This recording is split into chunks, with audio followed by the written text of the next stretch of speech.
கர்த்தராகிய இயேசு கிறிஸ்து நல்லவர். கர்த்தருடைய பரிசுத்த நாமம் மகிமைப்படுவதாக.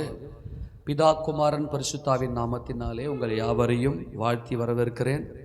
தேவனாகிய கர்த்தருடைய பரிசுத்த வார்த்தைக்கு நிறைய கடந்து போகலாம். எபிரேயர் நிருபம் 11வது அதிகாரம். எபிரேயர் நிருபம் 11வது அதிகாரம், அதில் 7வது வசனத்தை நாம் வாசிக்கலாம். எபிரேயர் நிருபம் 11:7. விசுவாசத்தினாலே நோவா தற்காலத்திலே காணாதவைகளை குறித்து தேவ எச்சரிப்பு பெற்று பயபக்தி உள்ளவனாகி தன் குடும்பத்தை ரட்சிப்பதற்கு பேழை உண்டு பண்ணினான்.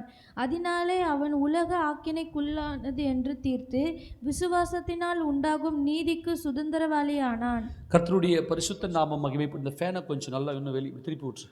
இல்லை அழுத்து, இந்த ஃபேன் அழுத்து, அந்த இது மேலே வருது பார், நல்லா கவனிங்க. விசுவாசத்தினாலே நோவா பேழைக்கு தற்காலத்தில் காணாதவைகளை குறித்து அவன் தேவ எச்சரிப்பை பெற்று அவன் தேவ பக்தி உள்ளவனாகி பயபக்தி உள்ளவனாகி. திருப்பி சுத்தமாக இல்லையே, அழுத்த முடியலையா? அழுத்ததை அது யூஸ் பண்ணி அழுத்து.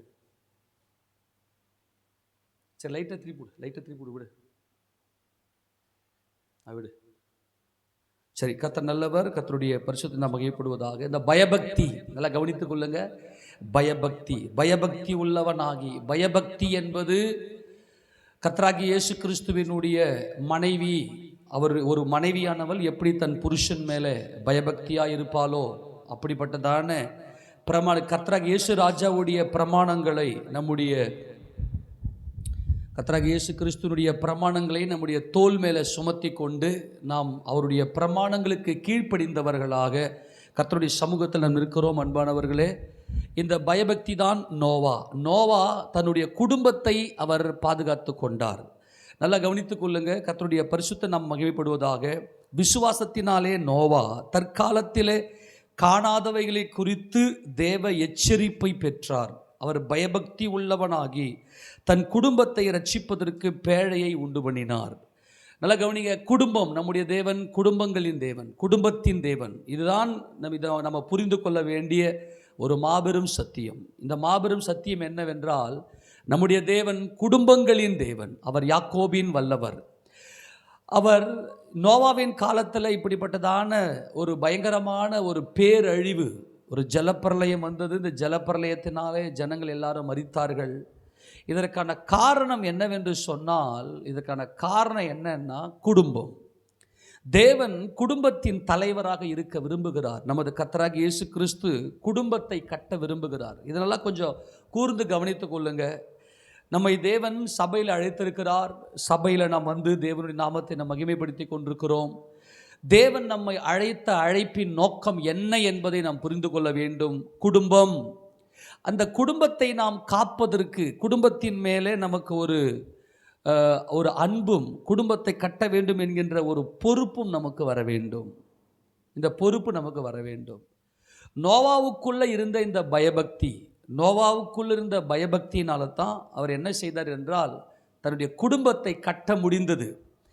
வரப்போகிற தேவனுடைய நியாய தீர்ப்பில் அந்த பேரழிவிலிருந்து தன்னுடைய குடும்பத்தை காப்பதற்கு நோவாவுக்குள் இருந்த ஒரு தகுதி என்னவென்று சொன்னால் பயபக்தி. இந்த பயபக்தி நோவாவுக்குள்ள எப்படி வந்துச்சு அப்படின்னா, அவன் தேவ எச்சரிப்பை பெற்றான் என்று வேதம் சொல்லுகிறது. தேவனுடைய எச்சரிப்பு எப்படி வந்துச்சுன்னா, தேவன் நீதி உள்ள நியாயாதிபதி. நான் பலமுறை சொல்லியிருக்கிறேன், தேவனுடைய நியாய தீர்ப்புக்காக நாம் வாஞ்சை உள்ளவர்களாக இருக்க வேண்டும். தேவன் நம்மை நியாயந்திருக்க வல்லமை உடையவர். அதில் எந்த குடும்பம் தேவனுடைய குடும்பம் என்று சொல்லி தேவன் மகிமைப்படுகிறார். எந்த குடும்பம் தேவனுடைய குடும்பம். அன்பானவர்களே, நம்முடைய குடும்பம் இன்னைக்கு தேவனுடைய குடும்பமாக இருக்குதா? நம்முடைய குடும்ப தலைவர் நமது கர்த்தராகிய இயேசு கிறிஸ்து இருக்கிறாரா அப்படின்னு சொன்னால், நாம் செய்ய வேண்டிய ஒரு காரியம் என்னவென்று சொன்னால், என் தேவன் என்னை நியாயந்திருக்க வல்லவர், நல்லது உண்மையும் உத்தமும் உள்ள ஊழியக்காரனே அப்படின்னு என் தேவன் சொல்லுகிற அந்த ஒரு நல்ல காரியம். ஏனென்றால் மனிதனை படைக்கும் போது தேவன் நல்லது என்று சொல்லவில்லை. அதை மனிதனுடைய அந்த ஒப்பு கொடுத்தலுக்காக விட்டுவிட்டார். மனிதனுடைய அந்த கீழ்ப்படிதல், மனிதனுடைய அந்த ஒப்பு கொடுத்தல், தேவனை அவன் அறிந்து தேவ சித்தத்துக்கு தன்னை ஒப்பு கொடுப்பதற்காக மனிதனுக்கு தேவன் சுயாதீன சித்தத்தை கொடுத்திருக்கிறார். அந்த சுயாதீன சித்தத்தில் தேவனை அவன் அறிந்து தேவன் நல்லது என்று என்னை சொல்ல வேண்டும், தேவனுக்கு பிரியமானவைகளை நான் செய்து நல்லது என்று என் தேவன் சொல்ல வேண்டும் என்கின்ற இந்த அறிவை மனிதன் அறிய வேண்டும். அப்போ குடும்பத்தை கட்ட வேண்டும். குடும்பத்தின் மேலே அவன் பாரமுடையவனாக, குடும்பத்தை கட்டக்கூடியவனாக, குடும்பத்தை காக்கக்கூடியவனாக. அங்கே வேதம் சொல்லுகிறது, அவன் பயபக்தியுள்ளவனாகி தன்னுடைய குடும்பத்தை ரட்சிப்பதற்கு பேழையை உண்டு பண்ணினான். பேழைதான் சபை. நம்ம எல்லாரும் இன்னைக்கு சபையில் இருக்கிறோம். நம்முடைய குடும்பத்தை பேழைக்குள்ளே கொண்டு வந்திருக்கிறோமா? நம்முடைய குடும்பத்தை கர்த்தராகிய இயேசு கிறிஸ்துவுக்குள்ள சபைக்குள்ளே கொண்டு வந்திருக்கிறோமா என்பதை நாம் அறிய வேண்டும். முதலாவது, இந்த நோவா பயபக்தி உள்ளவனாக மாறினார். இந்த பயபக்தி என்பது தேவனுடைய நியாயத்தீர்ப்பு. என் தேவன் நீதி உள்ள நியாயாதிபதி. என் தேவன் என்னை சிருஷ்டித்திருக்கிறார். என் தேவன் என் சிருஷ்டி கர்த்தராக இருக்கிறார். அவர் என்னை ஜீவனுக்குள்ள அழியாமைக்குள்ள என்னை கொண்டு போக வல்லவர். எனக்கு ஜீவனையும் அழியாமையும் என் தேவன் கொடுக்க வல்லவர் என்கிற அறிவு நமக்கு இருக்க வேண்டும். இதுதான் பயபக்தி. என் தேவன் என்னை சிருஷ்டித்திருக்கிறார். என்னை சிருஷ்டித்திருக்கிற என் தேவன் எனக்கு ஜீவனையும் அழியாமையும் கொடுக்க வல்லவர். எனக்கு ஜீவனையும் அழியாமையை நான் பெற்றுக்கொள்ள வேண்டும். என் குடும்பத்தார் பெற்றுக்கொள்ள வேண்டும். என் கணவன் இந்த ஜீவனையும் அழியாமையும் பெற்றுக்கொள்ளணும். என் பிள்ளைங்க இந்த ஜீவனையும் அழியாமையும் பெற்றுக்கொள்ளணும். அப்படின்னா சிருஷ்டி கர்த்தரை நோக்கி பார்க்க வேண்டும். அதுதான் யாக்கோபின் வல்லவர். யாக்கோபின் வல்லவர் எப்படிப்பட்டவர்? குடும்பங்களின் தேவன். இதே எபிரேக்க நிருபத்தில் அங்கே 9ஆம் அதிகாரம் 27, 28 வசனங்களை நாம் வாசிக்கும் போது, வாசிங்கத. அன்றியும் ஒரே தரம் மரிப்பதும் பின்பு நியாய தீர்ப்பு அடைவதும் மனுஷருக்கு நியமிக்கப்பட்டிருக்கிறபடியே. நல்லா கவனித்துக் கொள்ளுங்க. ஒரே தரம் மரிப்போம், பின்பு மரித்தோர் அத்தனை பேரும் உயிரோடு எழுந்து நியாய தீர்ப்பு அடைவோம் என்பதுதான் தேவனுடைய திட்டம். இந்த நியாய தீர்ப்பு என்பது நல்லது. நியாய தீர்ப்பு என்பது நன்மை, நல்லது, உண்மையும் உத்தமமுள்ள ஊழியக்காரனே அப்படின்னு தேவன் நம்மை பார்த்து சொல்லணும். அப்போ தேவன் இங்கே சொல்கிறாரு, ஒரே தரம் மரிப்பதும் பின்பு நியாயத்தீர்ப்பு அடைவதும் மனுஷருக்கு நியமிக்கப்பட்டிருக்கிறபடியே. மனுஷனுக்கு தேவன் நியமித்திருக்கிறார். என்ன நியமித்திருக்கிறார்? அவர் நியாயத்தீர்ப்பு கொடுக்க வேண்டும். இதை நல்லா புரிந்து கொள்ள வேண்டும் அன்பானவர்களே. நோவா தன் காலத்திலே காணாதவைகளை குறித்து தேவ எச்சரிப்பை பெற்று, இந்த எச்சரிப்பு என்பது தேவனுடைய நியாயத்தீர்ப்பை அவர் பெற்றார். தேவ எச்சரிப்பு என்பது தேவனுடைய நியாயத்தீர்ப்பை பெற்றார். இந்த நியாயத்தீர்ப்பு அடைவது மனுஷருக்கு நியமிக்கப்பட்டிருக்கிறது. அப்படி நியமிக்கப்பட்டிருக்கிறபடியே 28 வசனம் வாசிக்கும் போது, கிறிஸ்துவும் அநேகருடைய பாவங்களை சுமந்து தீர்க்கும்படிக்கு ஒரே தர பலியிடப்பட்டு. கிறிஸ்து இந்த உலகத்தில் அவர் முதல் முறையாக பிரவேசித்தது, அவர் ஒரே தரம் பலியிடப்பட்டார். உலகத்தில் இருக்கக்கூடிய இந்த பாவங்களை அவர் சுமந்து தீர்க்கும்படியாக அவர் வெளிப்பட்டு, இந்த வசனம் ரொம்ப முக்கியம், தமக்காக காத்து கொண்டிருக்கிறவர்களுக்காக ரட்சிப்பை அருளும்படி இரண்டாம் தரம் பாவமில்லாமல் அவர் தரிசனமாவார். கர்த்தருடைய பரிசுத்த நாம மகிமைப்படுவதாக. அவர் காத்து கொண்டிருக்கிறோமா? இது தவிப்பை காண்பிக்கிறது. ஒரு மணவாட்டி தமக்கு நிச்சயம் செய்துவிட்ட மணவாளன் எப்பொழுது வந்து என்னை மணமுடிப்பார் என்று தவிக்கிற ஒரு தவிப்பு தான் இந்த காத்து கொண்டிருப்பது. நாம் காத்திருக்கிறோம். கர்த்தராகிய இயேசு கிறிஸ்து என்னை இந்த மாம்ச சிறையிருப்பிலிருந்து, இந்த மாம்ச சரீரத்திலிருந்து என்னை மீட்டெடுத்து, என் ஆவி, என் ஆத்துமா, என் சரீரம் மகிமை அடைந்து தேவனை முகமுகமாய் தரிசிக்க வேண்டும் என்கின்ற அந்த ஒரு நியாய தீர்ப்புக்காக இரண்டாந்தரம் அவர் பாவமில்லாமல் அவர் தரிசனமாவார். தமக்கு காத்து கொண்டிருக்கிறது என்பதுதான், காத்து கொண்டிருப்பது என்பதுதான் மணவாட்டி, அதுதான் மனைவி. என்னுடைய புருஷனாகி என் இயேசு கிறிஸ்து அவருடைய பிரமாணங்களை என் தோல் மேலே சுமந்து கொண்டு அவர் சித்தம் நான் செய்வேன். அதுதான் பயபக்தி. அந்த பயபக்தி என்பது பலியை காண்பிக்கிறது. நான் இதெல்லாம் பலமுறை நம்ம ஏற்கனவே பார்த்துட்டோம். பயபக்தி என்பது பலியை காண்பிக்கிறது. அது புருஷனுடைய சித்தம் செய்வதற்காக தம்மைத்தாமே பலியாக்குகிற ஒரு மனைவி. ஆக நோவா நமது கர்த்தராகிய இயேசு கிறிஸ்துடைய பிரமாணங்களை அவர் உட்பட்டவராக, என் குடும்பத்தை நான் ரட்சிப்பேன். நீங்கள் எத்தனை பேருக்கு குடும்ப பாரம் இருக்குது? எத்தனை பேருக்கு குடும்ப பாரம் இருக்குது? கணவன் இன்னும் ரட்சிக்கப்படலை, கணவன் குடிக்கிறாரு. ஆனால் இன்னைக்கு சபையில் வந்திருக்கிறோன்னு சொல்லியும் கணவனை மனம் திரும்புதலுக்காக இன்னைக்கு யாரும் பாரப்படுறது கிடையாது. பிள்ளைங்க இன்னும் ரட்சிக்கப்படலை, பிள்ளைங்க ஊதாரித்தனமாக இருக்கிறாங்க. அந்த பிள்ளைகளுக்காக பாரப்படக்கூடிய வரப்போகிற அந்த நியாயத்தீர்ப்பில் இருந்து தப்பிக்க வேண்டும், என் குடும்பம் மீட்கப்பட வேண்டும் என்ற பாரம் கிடையாது. அன்பானவர்களே, ரகசியத்தை புரிந்து கொள்ளுங்க. இந்த நோவா அவர் என்ன செய்தார் என்றால், தன் காலத்திலே காணாதவைகளை குறித்து எச்சரிப்பை பெற்றார். அவர் காணவில்லை. அந்த நாட்களில் மழை கிடையாது. என்ன ஒரு பயங்கரமான ஒரு ஹைட்ரோ ஆக்சைடு படலம், ஒரு ஒரு ஒரு ஒரு மேகம், ஒரு சொல்லப்போனால் ஒரு மேகத்தை எடுத்துக்கொண்டு தண்ணீர் எடுத்துக்கொண்டு மேகமாக அவர் மேலே வைத்திருந்தார். ஆனால் கர்த்தர் சொன்னார், நான் மழையை தருவேன், மழை பெய்யும், அதனால் ஜலத்தினாலே இந்த உலகத்தை நான் அழிக்கப் போகிறேன் என்று சொல்லி தேவ எச்சரிப்பை பெற்றார். ஆனால் நோவா மாத்திரம் அவர் தாகத்தோടെ காத்து கொண்டிருந்தார். என் தேவனே, உமது நீதியின்படியாக உம்முடைய பிரமாணங்களை சுமந்து நான் வாழ்ந்து கொண்டிருக்கிறேன். நான் என் மனம் போன போக்கில், என் மாம்சம் மனம் போன போக்கில் நான் போகல ஆண்டவரே. உங்கள் சித்தத்தின்படி செய்வதற்காக என் தோல் மேலே உங்கள் பிரமாணத்தை வைத்து கொண்டு என் குடும்பத்தை இந்த பிரமாணத்துக்கு உட்பட்டு நான் நடத்தி கொண்டிருக்கிறேன் அப்படின்னு சொல்லி நோவா என்ன செய்தார்னா, தேவனுடைய நியாயத்தீர்ப்புக்கு காத்திருந்தார். ஒவ்வொரு நாளும் தேவனுக்கு பயந்திருந்தார். நான் தேவ பிரமாணம் தான் செய்கிறேனா, நான் தேவ சித்தம் தான் செய்கிறேனா, தேவனுடைய சித்தத்தின்படி தான் என் வாழ்க்கை இருக்கிறதா என்று சொல்லி ஒவ்வொரு நாளும் நோவா தன்னுடைய குடும்பத்துக்காக காத்திருந்தார். அன்பான தேவ ஜனமே, நோவாவின் ஜலப்பிரளயத்துக்கு காரணம் என்னவென்று சொன்னால் குடும்பத்தின் மேலே அக்கறை இல்லாமல், குடும்பத்தை எப்படி வடிவமைக்க வேண்டும், குடும்பத்தை எப்படி செயல்படுத்த வேண்டும் என்கின்ற தரிசனம் இல்லாமல் ஜனங்கள் எல்லாருமே மிருகத்தை போல வாழ்ந்தார்கள். நோவாவின் காலத்தை குறித்து நம்ம பலமுறை தியானம் செய்திருக்கிறோம். ஏன்னா இது நமக்கு ரொம்ப அவசியமாக இருக்கிறது, மிக மிக அவசியமாக இருக்கிறது. என்ன, நோவாவின் காலத்தில் நியாயத்தீர்ப்பு வந்திருக்கிறது, மனுஷகுமாரன் காலத்திலும் அதே போல் தான் நடக்கும் என்று சொல்லி கர்த்தர் சொன்னார்.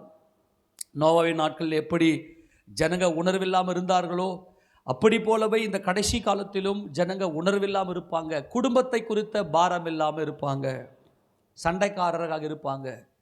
குடும்பத்தில் சண்டை இருக்கக்கூடாது அப்படின்னு வச்சுங்களேன், நல்லா கவனிங்க, நல்ல ஒரு ரீசனே வச்சுங்க. நான் தான் சொல்கிறேனே, நல்ல ரீசன், சண்டை போகிறதுக்கு சரியான ஒரு ரீசன் தான் இருக்குது. ஆனால் இவர்களுக்குள்ள பயபக்தி இருக்குமே, ஆனால் கிறிஸ்து இயேசுவை இவங்க விசுவாசித்திருப்பாங்கன்னா,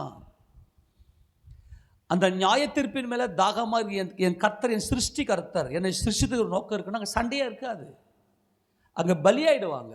அந்த பயபக்தி கிடையாது இன்னைக்கு குடும்பங்களில். பார்த்தீங்கன்னா குடும்பங்கள் அவ்வளவு சண்டைகள் இன்னைக்கு, கணவன் மனைவிக்குள்ள சண்டை. குடும்பம் சீர்குலைவு தான் நியாயத்தீர்ப்புக்கு காரணம். இந்த குடும்ப சீர்குலைவுக்கான காரணம் என்ன, நல்லா புரிந்து கொள்ளுங்க. அங்கே தன்னுடைய குடும்பத்தை காத்துக்கொள்ள அந்த பயபக்தி இருந்துச்சுன்னா அந்த குடும்பத்தை காத்துக்கொள்வாங்க. ஏன்னா சண்டைக்காரியோட ஒரு பெரிய வீட்டில் குடியிருப்பதை பார்க்கலாம் வீட்டின் ஒரு மேல் மூலையில் தங்கியிருப்பது நலம் என்று நீதிமொழிகள் புத்தகத்தில் வாசிக்கிறோம். சண்டைக்காரி, ஏன்னா குடும்பத்தை நடத்துவது பெண்கள் தான். இன்றைக்கி பெண்களுக்கு, சகோதரிகளுக்குள்ள இன்றைக்கி ஒரு நல்ல ஒரு பயபக்தி கிடையாது. இன்றைக்கி சகோதரிகள் அதே போல் குடும்பத்தை நடத்துகிற கணவன்மார்களுக்குள்ளேயும் பயபக்தி கிடையாது, குடும்பத்தை குறித்த பாரம் கிடையாது. இந்த குடும்பம் இன்றைக்கி எப்படி கட்டப்படுது அப்படின்னா, தங்கள் மனம் போன போக்கில் உலக ரீதியாய் உலக பாரம்பரியத்தின் கட்டில் உலக வாழ்க்கைக்கு நேராக கட்டப்படுகிறது. நோவாவின் ஜலப்பிரளயத்துக்கு காரணம் நல்லா புரிந்து கொள்ளுங்கள். நோவாவின் ஜலப்பிரளயத்துக்கு காரணம் குடும்பம். எப்படின்னு மறுபடியும் வாசிங்க பார்க்கலாம். 6ஆம் அதிகாரத்தில், ஆதியாகம புத்தகம் 6ஆம் அதிகாரம், ஆதியாகம புத்தகம் 6ஆம் அதிகாரம் 1 வாசிங்க. மனுஷர் பூமியின் மேல் பெருக துவக்கி அவர்களுக்கு குமாரத்திகள் பிறந்தபோது, இந்த மனுஷர் என்று சொல்லுவது காயினுடைய வம்சத்தார். இந்த காயினுடைய வம்சத்தார் எப்படின்னா மனுஷர். இந்த மனுஷர் என்பது விழுந்து போன மனிதனை குறித்து ஆண்டவர் இங்கே பேசுகிறார். விழுந்து போன மனிதன் இவன். இந்த மனுஷர்னு சொல்லுவது விழுந்து போன மனிதன். ஆனால் மீட்கப்பட்ட ஒரு மனிதன், அவர்கள் தேவகுமாரர்கள் இருக்கிறார்கள், அவர்கள் தேவபுத்திரர் இருக்கிறார்கள். இந்த காயினுடைய வம்சத்தார், இந்த குமாரத்திகள், இவர்கள் தேவ பக்தி இல்லாதவர்கள். இந்த காயின் தேவ சந்நிதியை விட்டு பிரிந்து போய் தனக்கென்று ஒரு நகரத்தை கட்டி கொண்டான். அவன் தேவனுடைய நகரமாக சீயோன் எருசலேம் என்கின்ற தரிசனம் இல்லாதவன். ஆக பூமியிலே மனுஷர்கள் பெருகத் அவர்கள் குமாரத்திகள் பிறந்தபோது தேவகுமாரர் மனுஷகுமாரத்திகளை அதிக சௌந்தரியம் உள்ளவர்கள் என்று கண்டு அவர்களுக்குள்ளே தங்களுக்கு பெண்களை தெரிந்து கொண்டார்கள். இந்த தேவகுமாரர் என்பவர்கள் சேத்துடைய வம்சத்தார். இந்த சேத் நல்லா கவனிங்க, இந்த சேத் அவர்கள் வந்து என்ன பண்ணாங்கன்னா, தங்களை பாவிகள் என்று அறிக்கையிட்டு, ஆண்டவரே நாங்கள் பாவிகளாக இருக்கிறோம் என்று சொல்லி, நாங்கள் எங்களுடைய நீதிகள் அழுக்கான கந்தையை போல் இருக்கிறது, நாங்கள் அனைவரும் தீட்டானவர்கள் போல் இருக்கிறோம் என்று சொல்லி கர்த்தருடைய நாமத்தை அவர் தொழுது கொள்ள ஆரம்பித்தார்கள். இவர்கள் தான் தேவகுமாரர். இங்கே என்ன நடந்துச்சு அப்படின்னு சொன்னால், இந்த தேவகுமாரர் மனுஷ குமாரத்திகளே அதிக சௌந்தரியம் உள்ளதை கண்டு தங்களுக்குள்ளே அவர்கள் பெண் கொடுத்து கொண்டார்கள். அவர்களை பெண்களை தேர்ந்தெடுத்து கொண்டார்கள். இது என்ன நடந்துச்சுன்னா, நம்முடைய தேவன் குடும்பங்களின் தேவனாக இருக்கிறார். உனக்கும் உன் இளவயதின் மனைவிக்கும் நான் நடுவாக சாட்சியாக இருக்கிறேன். நல்லா கவனிங்க, உனக்கும் உன் இளவயதின் மனைவிக்கும் நான் சாட்சியாக இருக்கிறேன். வாலிபத்தை உன் வாலிப பிரயாயத்தில் உன் சிருஷ்டிகரை நினை. அந்த வாலிப பிரயாயத்தில் சிருஷ்டிகரை நினைக்காம இந்த தேவகுமாரர்கள் என்ன செய்தார்கள் என்றால், அவங்க மாம்சத்தின்படியான அழகை ரசித்து எனக்கு வந்து ரொம்ப அழகுள்ளவளாக இருக்கிறா, எனக்கு அந்த பெண் வேணும், திருமணம் தான் செஞ்சாங்க. அல்லது உலக பாரம்பரியத்தின்படி உனக்கு வந்து 18 வயசாயிருச்சு, அந்த அப்பா அம்மா என்ன பண்ணுறாங்கன்னா, மாம்சத்தின்படி உன் அழகு என்ன, உன் படிப்பு என்ன, உன் வேலை என்ன, உன் சம்பாத்தியம் என்ன, உனக்கு ஏற்ற ஒரு பொண்ணை நான் பார்க்குறேன் அப்படின்னு போய் திருமணம் தான் பண்ணாங்க. நல்லா கவனிங்க, இவர்கள் பெண் கொண்டும் பெண் கொடுத்தும், நல்லா கவனிங்க, இவர்கள் புசித்து குடித்து பெண் கொண்டு பெண் கொடுத்து, அங்கே நடந்த சம்பவம் என்னன்னா, பயபக்தி கிடையாது. பயபக்தி இருந்தால் தான் அதுக்கு பேர் குடும்பம். நல்லா கவனிங்க, தேவனுக்கு பயப்படுகிற பயபக்தி இருந்தால் மட்டுமே அது குடும்பம். ஆனால் அந்த நாட்களில் இவர்களுக்குள்ள பயபக்தி இல்லாமல் குடும்பத்தை கட்டினார்கள். அந்த குடும்பத்தில் பயபக்தி இல்லை. அந்த குடும்பத்தில் பயபக்தி இருக்குமே ஆனால் முதல் காரியம் என்னென்னா, சண்டை இருக்காது. என்னன்னா இருக்கட்டும், நான் ஒன்றும் இல்லை ஆண்டவரே அப்படின்னு அங்கே இருக்கும். ஆனால் அந்த நாட்களில் என்ன நடந்துச்சுன்னாக்கா, அதில் 3ஆம் வசனத்தை வாசிக்க பார்க்கலாம். அப்பொழுது கர்த்தர், என் ஆவி என்றைக்கும் மனுஷனோட போராடுவதில்லை, அவன் மாம்சம்தானே, அவன் இருக்க போகிற நாட்கள் 120 வருஷம் என்றார். நல்லா கவனித்துக் கொள்ளுங்க, என் ஆவி என்றைக்கும் மனுஷனோட என்ன பண்ணுவதில்லை, போராடுவது இல்லை என்று கர்த்தர் ஒரு ஜட்ஜ்மெண்ட் கொடுக்க வந்தார். இந்த மனுஷனுக்கு மேலே ஒரு தீர்ப்பை, நியாய தீர்ப்பை கொடுக்க வந்தார். கர்த்தருடைய ஆவி நொறுங்கினது. கர்த்தர் மனஸ்தாபப்பட்டார். இந்த மனிதன் இப்படிப்பட்ட, எனக்கு தேவை குடும்பம், குடும்பத்தில் தான் அன்பு, குடும்பத்தில் தியாகம், குடும்பத்தில் தான் பலி இருக்கிறது. அந்த கணவன் மனைவி, நல்லா கவனிங்க, தேவன் எப்படி வந்து திருமணம் செய்ய அவர் சித்தம் கொள்றார் அப்படின்னா, திருமணம் செய்யக்கூடிய அந்த மணமகனாக இருக்கட்டும், திருமணம் செய்யக்கூடிய அந்த மணமகளாக இருக்கட்டும், ஒருவர் முகத்தை ஒருவர் பார்க்கக்கூடாது. அழகு என்பதை அவங்க பார்க்கக்கூடாது. மாறாக இந்த பையனும் இந்த பெண்ணும் அவங்க என்ன செய்யணும்னா, தங்களுடைய வாழ்க்கையை கர்த்தருக்கு ஒப்பு கொடுத்து அவர்கள் பயபக்தி உள்ளவர்களாகி, உன் வாலிப பிரயாயத்திலே உன் சிருஷ்டிகரை நினை. உன் வாலிப பிரயாயத்தில், இது வந்து வாலிபர் கூடுகையில் வாலிபர்களுக்கு பிரசங்கிக்கக்கூடிய மிக உன்னதமான சத்தியம். ஏன்னா அந்த வாலிப பிரயாயத்தை, அந்த வசனவாசி பிரசங்கின் புத்தகத்தில், உன் வாலிப பிரயாயத்திலே உன் சிருஷ்டிகரை நினை, பிரசங்கி 12:1.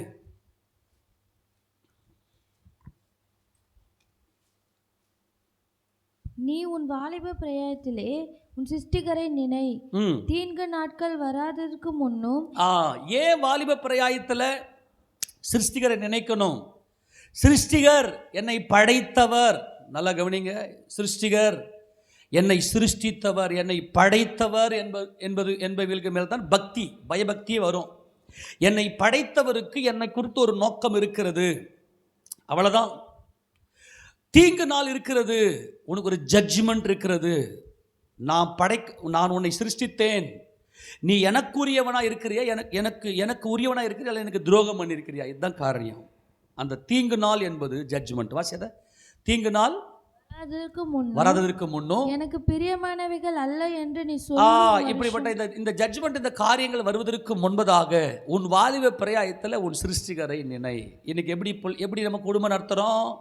என்னங்க பண்ணுறது? என் பொண்ணு ரொம்ப நல்ல பொண்ணுங்க, வயசு வந்து 21 வயசு ஆயிடுச்சு, என் பொண்ணுக்கு வந்து திருமணம் பண்ணணும் அப்படின்னு இவன் என்ன செய்கிறான்? பெற்றவங்க என்ன பண்ணுறாங்க? அந்த பிள்ளைகளுக்கு திருமணம் செய்கிறாங்க. தேவ கோபத்துக்கு ஆளானார்கள். நல்ல பிள்ளைங்க தான். அதே மாதிரி கர்த்தருடைய ஆவி கலங்கினது. கர்த்தருடைய ஆவியினுடைய உற்சாகமே கர்த்தருடைய ஆவியுடைய மகிமையே எதில் இருக்குது அப்படின்னா திருமணத்தில் தான் இருக்கிறது. என் ஆவி என்றைக்கு மனுஷனுடைய போராடுவது இல்லை என்று இங்கே கர்த்தர் சொன்னதுக்கான காரணம், குடும்பம் கர்த்தருடைய குடும்பமாக இருக்கவில்லை. வாலிப பிரயாயத்தில் சிருஷ்டிகரை நினைக்கவில்லை. மாறாக இவர்கள் மனம் போன போக்கில் மிருகமாக இவள் என்ன செய்தல் என்றால் சொன்ன தான் இஷ்டத்துக்கு அவங்க என்ன பண்ணாங்கன்னா திருமணம் செய்து கொண்டார்கள். உலக பாரம்பரியத்தின்படி வயசாயிருச்சு. ஆனால் அதே சமயத்தில் இவங்களுக்கு பிறந்த பிள்ளைங்க என்ன பண்ணாங்கன்னா பயங்கரமான ராட்சதர்களாக லவ்னு சுத்த ஆரம்பித்தாங்க. நல்லா கவனிங்க. இந்த தாய் தகப்பன் என்ன பண்ணாங்கன்னா, ரொம்ப அழகாக இருக்குதுங்க, கேட்டு தான் கல்யாணம் பண்ணாங்க. அந்த பொண்ணு ரொம்ப அழகாக இருக்குது. அதே மாதிரி அப்பா அம்மாங்க பார்த்து தான் கல்யாணம் பண்ணி வச்சாங்க. இவங்க என்ன பண்ணிட்டாங்க, தேவனுடைய சமூகத்தில் தங்களை ஒப்பு கொடுக்காம, என் சிருஷ்டிகருக்கு என்னை குறித்து ஒரு நோக்கம் இருக்குது, என்னை குறித்து உங்கள் சித்தை என்ன ஆண்டவரே அப்படின்னு தேவ சமூகத்தில் இங்கே கேட்காம, ஆண்டவருக்கு ஒரு பெரிய துக்கம் என்னன்னா, ராட்சதர்கள் பெருகினார்கள். இந்த ராட்சதர்கள் யார் என்றால் பேர் பெற்றவர்கள். இன்றைக்கி பார்த்தீங்கன்னா ஒரு சின்ன ஒரு பையனை, ஒரு 1வது படிக்கிற ஒரு பையனை இன்றைக்கி அவனை பெருமைப்படுத்தலைன்னா, அவன் நினைக்கிறத கொடுக்கலன்னா அவன் போலீஸ் ஸ்டேஷனுக்கு போகிறான். இன்றைக்கி அப்படி இல்லைன்னா தற்கொலைக்கு போகிறான். அவன் நான் செத்து போயிடுறேன், நான் ஏன் இருக்கணும், நான் நினைக்கிறத நீங்கள் கொடுக்க மாட்டீங்களே. அப்போது நான் நினைக்கிறத அடையிறது என்பது ஒரு ராஜ்யத்தை காண்பிக்கிறது. யார் ராஜ்யம் என்ன ஆகுறது? இன்றைக்கி பார்த்தீங்கன்னா பிள்ளைங்க ஏன் அடங்கலை? பிள்ளைங்க ஏன் இன்னைக்கு தாய் தகப்பனா அவர் ராட்சதர்கள். அந்த ராட்சதர்களை பெற்றெடுத்ததுக்கு காரணம் என்னன்னா, அழகை பார்த்து, உலக பாரம்பரியத்தை பார்த்து, வாலிப பிரயாயத்தில் சிருஷ்டிகரை நினைக்காமல், என்னை படைத்த என் சிருஷ்டிகர் நல்லது உண்மையும் உத்தமுள்ள ஊழியக்காரனே என்று சொல்லக்கூடிய அந்த ஒரு நாளுக்காக இவர்கள் காத்திருக்கவில்லை. அந்த நாட்கள் எப்படி இருந்துச்சுன்னா, அவர்கள் புசித்தும் குடித்தும் பெண் கொண்டும் பெண் கொடுத்தும் ஜலப்பிரளை வாரிக்கொண்டு போகிற வரைக்கும் அவர்கள் உணர்வில்லாதவர்களாக இருந்தார்கள். என் கர்த்தரை நான் தியானிக்க வேண்டும், என்னை குறித்து என் தேவனுக்கு ஒரு சித்தம் இருக்கிறது, உன் இளவயதின் மனைவிக்கும் உனக்கும் நான் சாட்சியாக நிற்கிறேன் என்கின்ற அந்த உபதேசத்தை மறந்தார்கள். அவர்கள் ஆவி அவர்கள் பரிபூர்ணமாக இருந்ததே பின்ன ஏன் அவர் ஒருவனை படைத்தார், தேவ பக்தி உள்ள சந்ததியை பெரும்படித்தானே. உன் இளவயதின் மனைவிக்கும் உனக்கும் நான் சாட்சியாக நிற்கிறேன். இந்த சாட்சி இல்லாததுனால கர்த்தருக்கு பயப்படுற பயம் இல்லைனாவே நீ சண்டை போட ஆரம்பிச்சிருவ. நல்லா கவனித்துக் கொள்ளுங்க. கர்த்தருக்கு பயப்படுற பயம் இல்லைன்னாவே அந்த நான் என்ற அகம்பாவம் அந்த அது ஒரு பயங்கரமான அக்கிரமம், அது ஒரு ஆணவம். இந்த சண்டை போடுறதுன்றது மனம் போன போக்கில் போகிற அந்த ஒரு காரியம். தேவ பக்தி உள்ள சந்ததியை பெறுவதற்காகத்தான் கர்த்தர் ஒருவனை படைத்தார். அந்த ஒருவனுக்குள்ளிருந்து ஒருத்தியை படைத்தார். ஏனென்றால் இந்த கணவனையும் அந்த மனைவியும் நான் தான் இணைக்கணும். மறுபடியும் சொல்கிறேன், தன் குடும்பத்தை இன்னைக்கு காக்கிறதுக்கு இன்னைக்கு நமக்கு பயபக்தி இருக்கணும். உலக ரீதியாக நான் இருக்க மாட்டேன், எத்தனை நாட்கள் ஆனாலும் பரவாயில்லை, ஆனால் என் குடும்பத்தை நான் பயபக்தி, என் ஆவி என்றைக்கும் மனுஷனுடைய போராடுவதில்லை. கர்த்தர் இன்றைக்கு போராடுகிறார். அவர் மனிதனை சிருஷ்டித்த நோக்கமே குடும்பம். அந்த வசந்த வாசி, மல்கியா 2:14 வாசி. சொல்லும் போதே வசந்த எடுத்து வச்சிடணும் பட்டுன்னு. மல்கியா 2:15 வேகமா வாசி.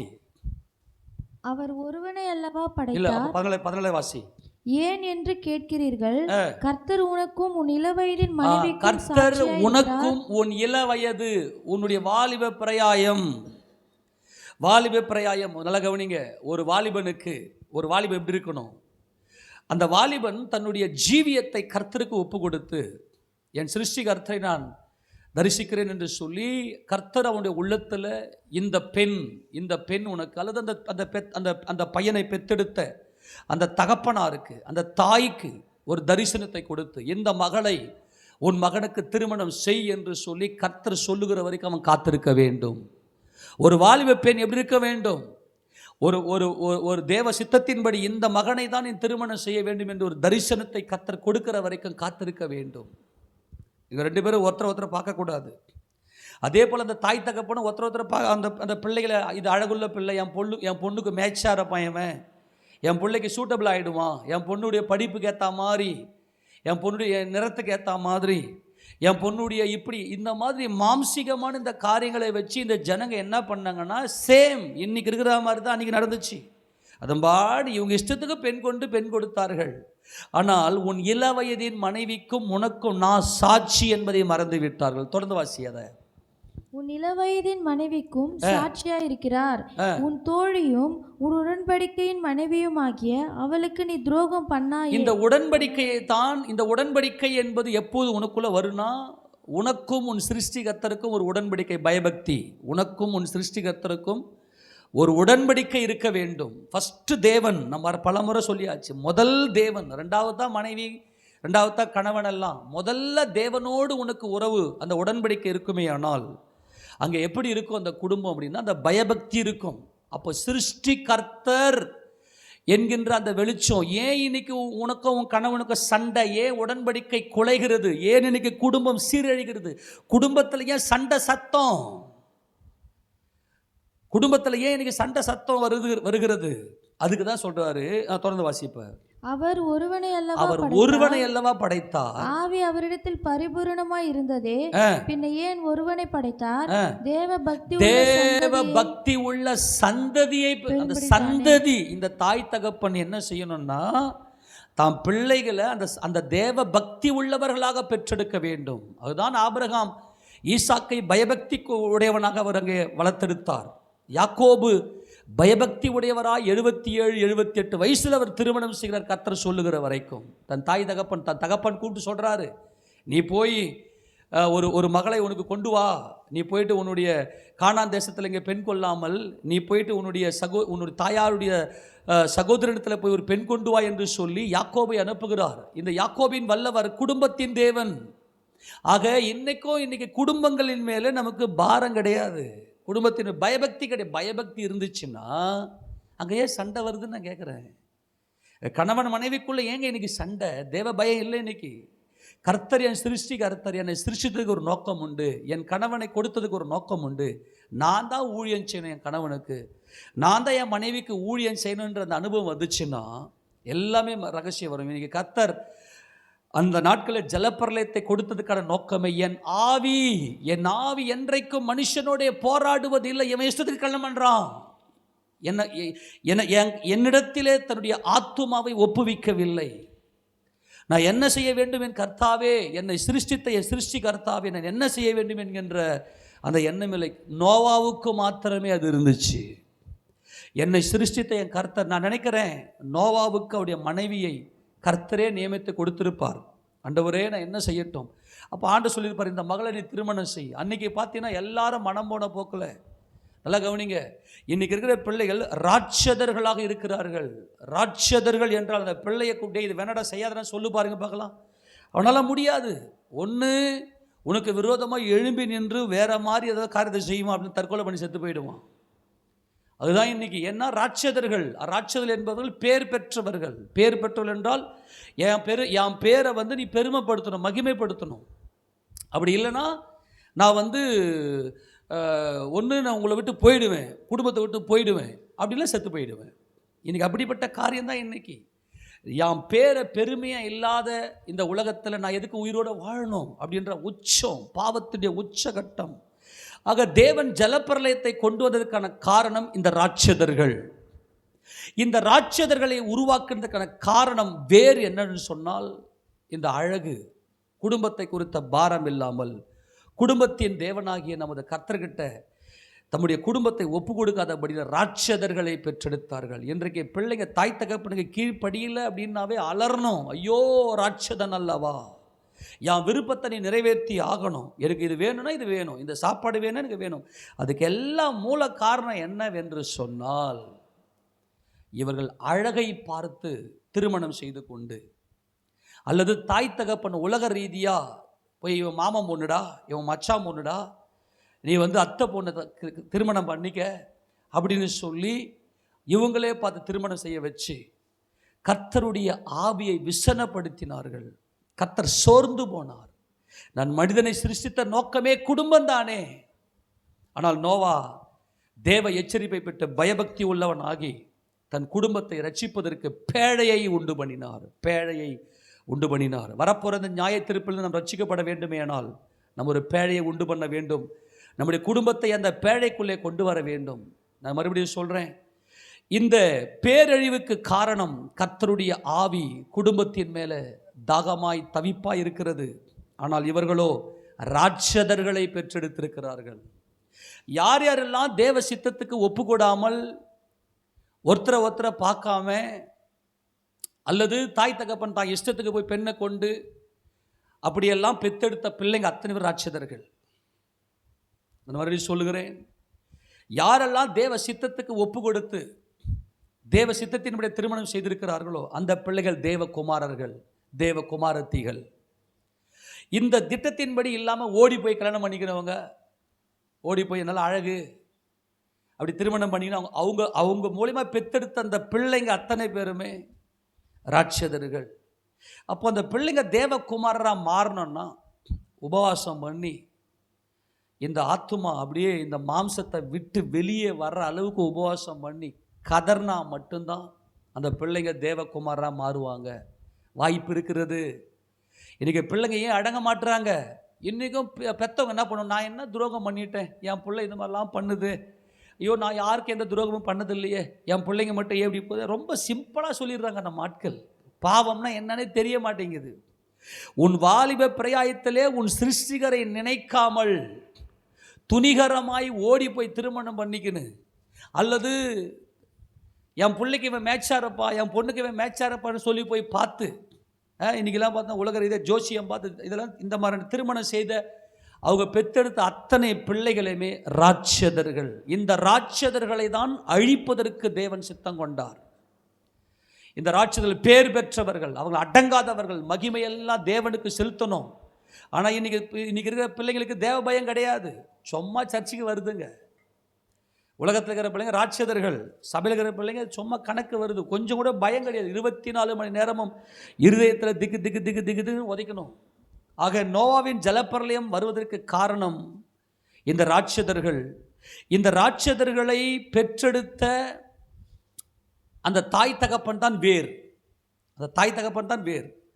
இன்னைக்கும் ஆண்டவரே என் வாலிப பிரயாயத்தில் உம்மை நினைக்காமல், இந்த ஆதிகமத்திலிருந்து வெளிப்படுத்தின விசேஷம் வரைக்கும் இந்த பிரமாணங்களை எல்லாம் என் சிந்தனையில் ஏற்றுக்கொண்டு என் இருதயத்தில் சுமக்காமல் நான் போனேனே, என் வாலிபத்தை வீணடிச்சேனே. வாலிபன் தன் வழி எதனால் சுத்தம் பண்ணுவான்? உடைய வசனத்தின்படி தன்னை காத்து கொள்ளுகிறதால் தானே. 119 சங்கீதம் 9 வசனம் இல்லையா? 9 வசனம் தானே? வாசியதை 119 சங்கீதம் 9 வசனம்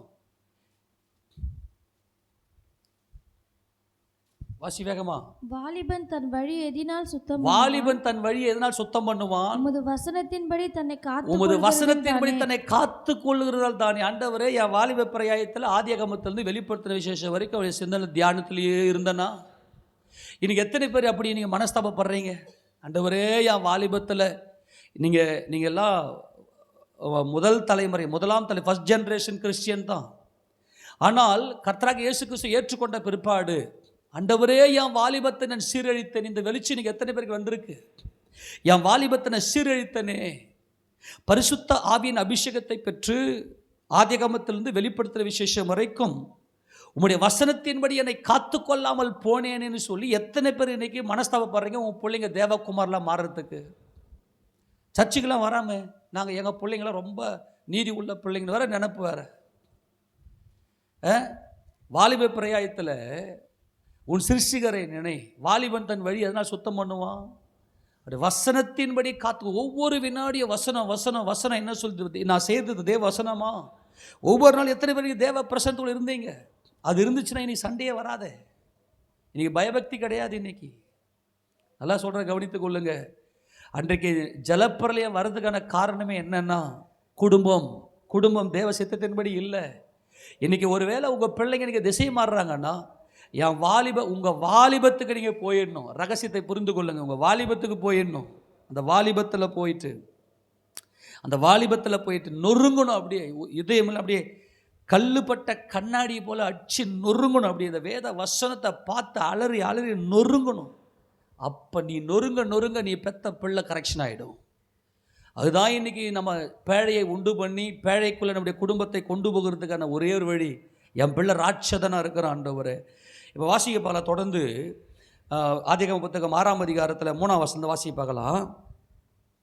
அப்பொழுது கர்த்தர், என் ஆவி என்றைக்கும் மனுஷனுடைய போராடுவது இல்லை, அவன் மாம்சம்தானே, அவன் இருக்க போகிற நாட்கள் 120 வருஷம் என்றார். அந்நாட்களில் ராட்சதர் பூமியிலே இருந்தார். இந்த ராட்சதர்கள் பூமியில நெஃப்லீம்ஸ், இந்த நெஃப்லீம் என்பது நல்ல ஜெயன்ஸ், நல்ல பெரிய கட்டுடல், நல்ல நார்மலான ஒரு மனிதர்களை விட பயங்கரமான ஒரு உடல் வளர்த்தி, உடல் பலம், நல்ல அறிவு பலமும் உடல் பலமும் இவங்களுக்கு இருந்துச்சு. இந்த ராட்சதர்கள். ஆனால் தேவனை ஆராதிக்கிற, தங்களை பாவி என்று ஒத்துக்கொண்டு தேவனுடைய ரட்சிப்புக்காக காத்திருந்த இந்த தேவகுமாரர்கள், இவர்கள் உலக ரீதியான திருமண காரியங்களுக்கு நேராக இவர்கள் ஒப்புவித்து விட்டார்கள். அது எப்படின்னா, மாம்சத்தின்படி, மாம்சந்தானே, மாம்சத்தின்படியான அழகு, மாம்சத்தின்படியான உறவுகள், மாம்சத்தின்படியான சடங்காச்சாரங்கள், இந்த காரியத்துக்கு ஒப்பு கொடுத்ததுனால கர்த்தருடைய கோபம் இந்த பூமியில் மேல் வந்தது. இந்த ராட்சதர்கள் என்ன செய்தார்கள்? பின்பு தேவகுமாரர் மனுஷகுமாரத்திகளோட கூடுகிறதினால் இவர்கள் அவர்களுக்கு பிள்ளைகளை பெற்றபோது இவர்களும் பூர்வத்தில் பேர் பெற்ற மனுஷராகிய பலவான்கள். இந்த பலவான்கள் தான் ராட்சதர்கள். இந்த பலவான்கள்னா யாருன்னா, சர்ச்சில் இருக்கக்கூடிய பிள்ளைங்களும் இவங்க என்ன பண்ண, திருமணம் பண்ணிக்கிட்டு சர்ச்சுக்கு வராங்க. அவங்க பிள்ளைங்களை பெற்றெடுத்த போது இவங்க பேர் பெற்றவர்கள். பெருமைலாம் எனக்கு தான், தேவனுக்கு பெருமை மகிமை செலுத்துறா, கர்த்தராகிய இயேசுராஜாவை மகிமைப்படுத்துறா அப்படின்னா அதெல்லாம் முடியாது. நான் எவ்வளோ பெரிய ஆள், என் பேர் எப்பேற்பட்டது, என் அறிவு என்ன, என் மாம்ச பலம் என்ன, நீ என்னதான் பெருமைப்படுத்தணும்னு சொல்லி தாய் தகப்பன்மார்கள் இன்றைக்கி பிள்ளைகளை பெருமைப்படுத்தக்கூடிய, பிள்ளைகளுடைய ஆசைகளை நிறைவேற்றி, நல்ல தேவைகளை நிறைவேற்றுறது தாய் தகப்பனுடைய கடமை.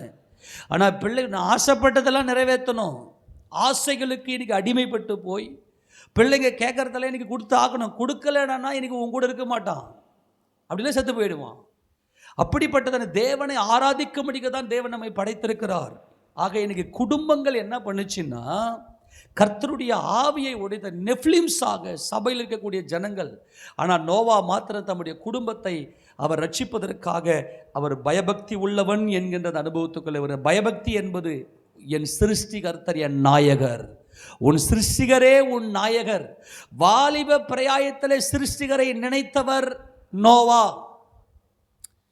உன் சிருஷ்டிகரே உன் நாயகர்.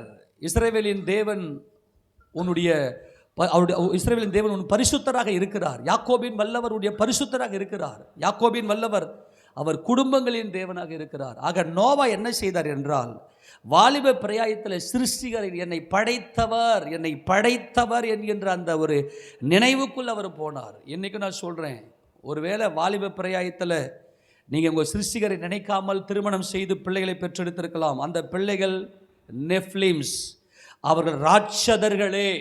அந்த பிள்ளைகள் ராட்சதர் பிள்ளைகளே. அந்த பிள்ளைகள் தேவனுடைய பிள்ளைகளாக மாற்றப்பட வேண்டுமே ஆனால் அது பெத்த தாய் தகப்பன் கிட்ட தான் இருக்குது.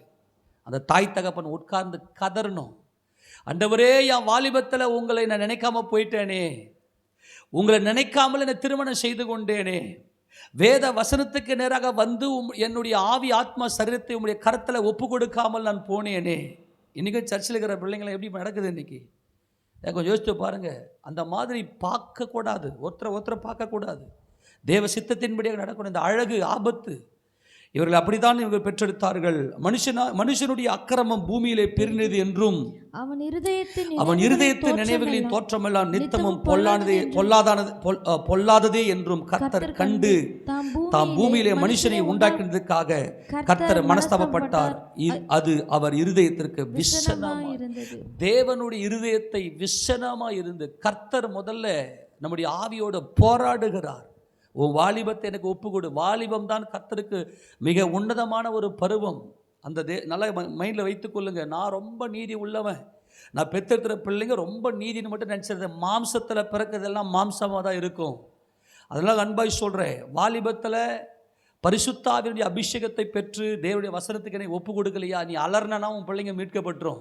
நீ அலறி தேவ சமூகத்துக்கு போய் உபவாசம் பண்ணி, இந்த மாம்சத்தை நான் எந்த அளவுக்கு நான் ருசித்த ஆண்டவரே அப்படின்னு சொல்லி உபவாசம் பண்ணி நீ தேவ சமூகத்துக்கு ஒப்பு கொடுத்தீங்கன்னா உங்கள் பிள்ளைங்க மீட்கப்பட்டுரும். அப்படி இல்லைன்னா அந்த பிள்ளை ராட்சதர்கள் தான். அதுக்கு ஒரே வழி இருக்கிறது, தேவனுடைய சமூகத்தில் மன்றாடுகிற அந்த மன்றாட்டு அது இருந்துச்சுன்னாக்கா, ஆவி அவரிடத்தில் பரிபூர்ணமாக இருந்தது. பின்ன ஏன் அவர் ஒருவனை படைத்தார்? தேவ பக்தி உள்ள சந்ததியை பெற்றெடுக்கத்தானே.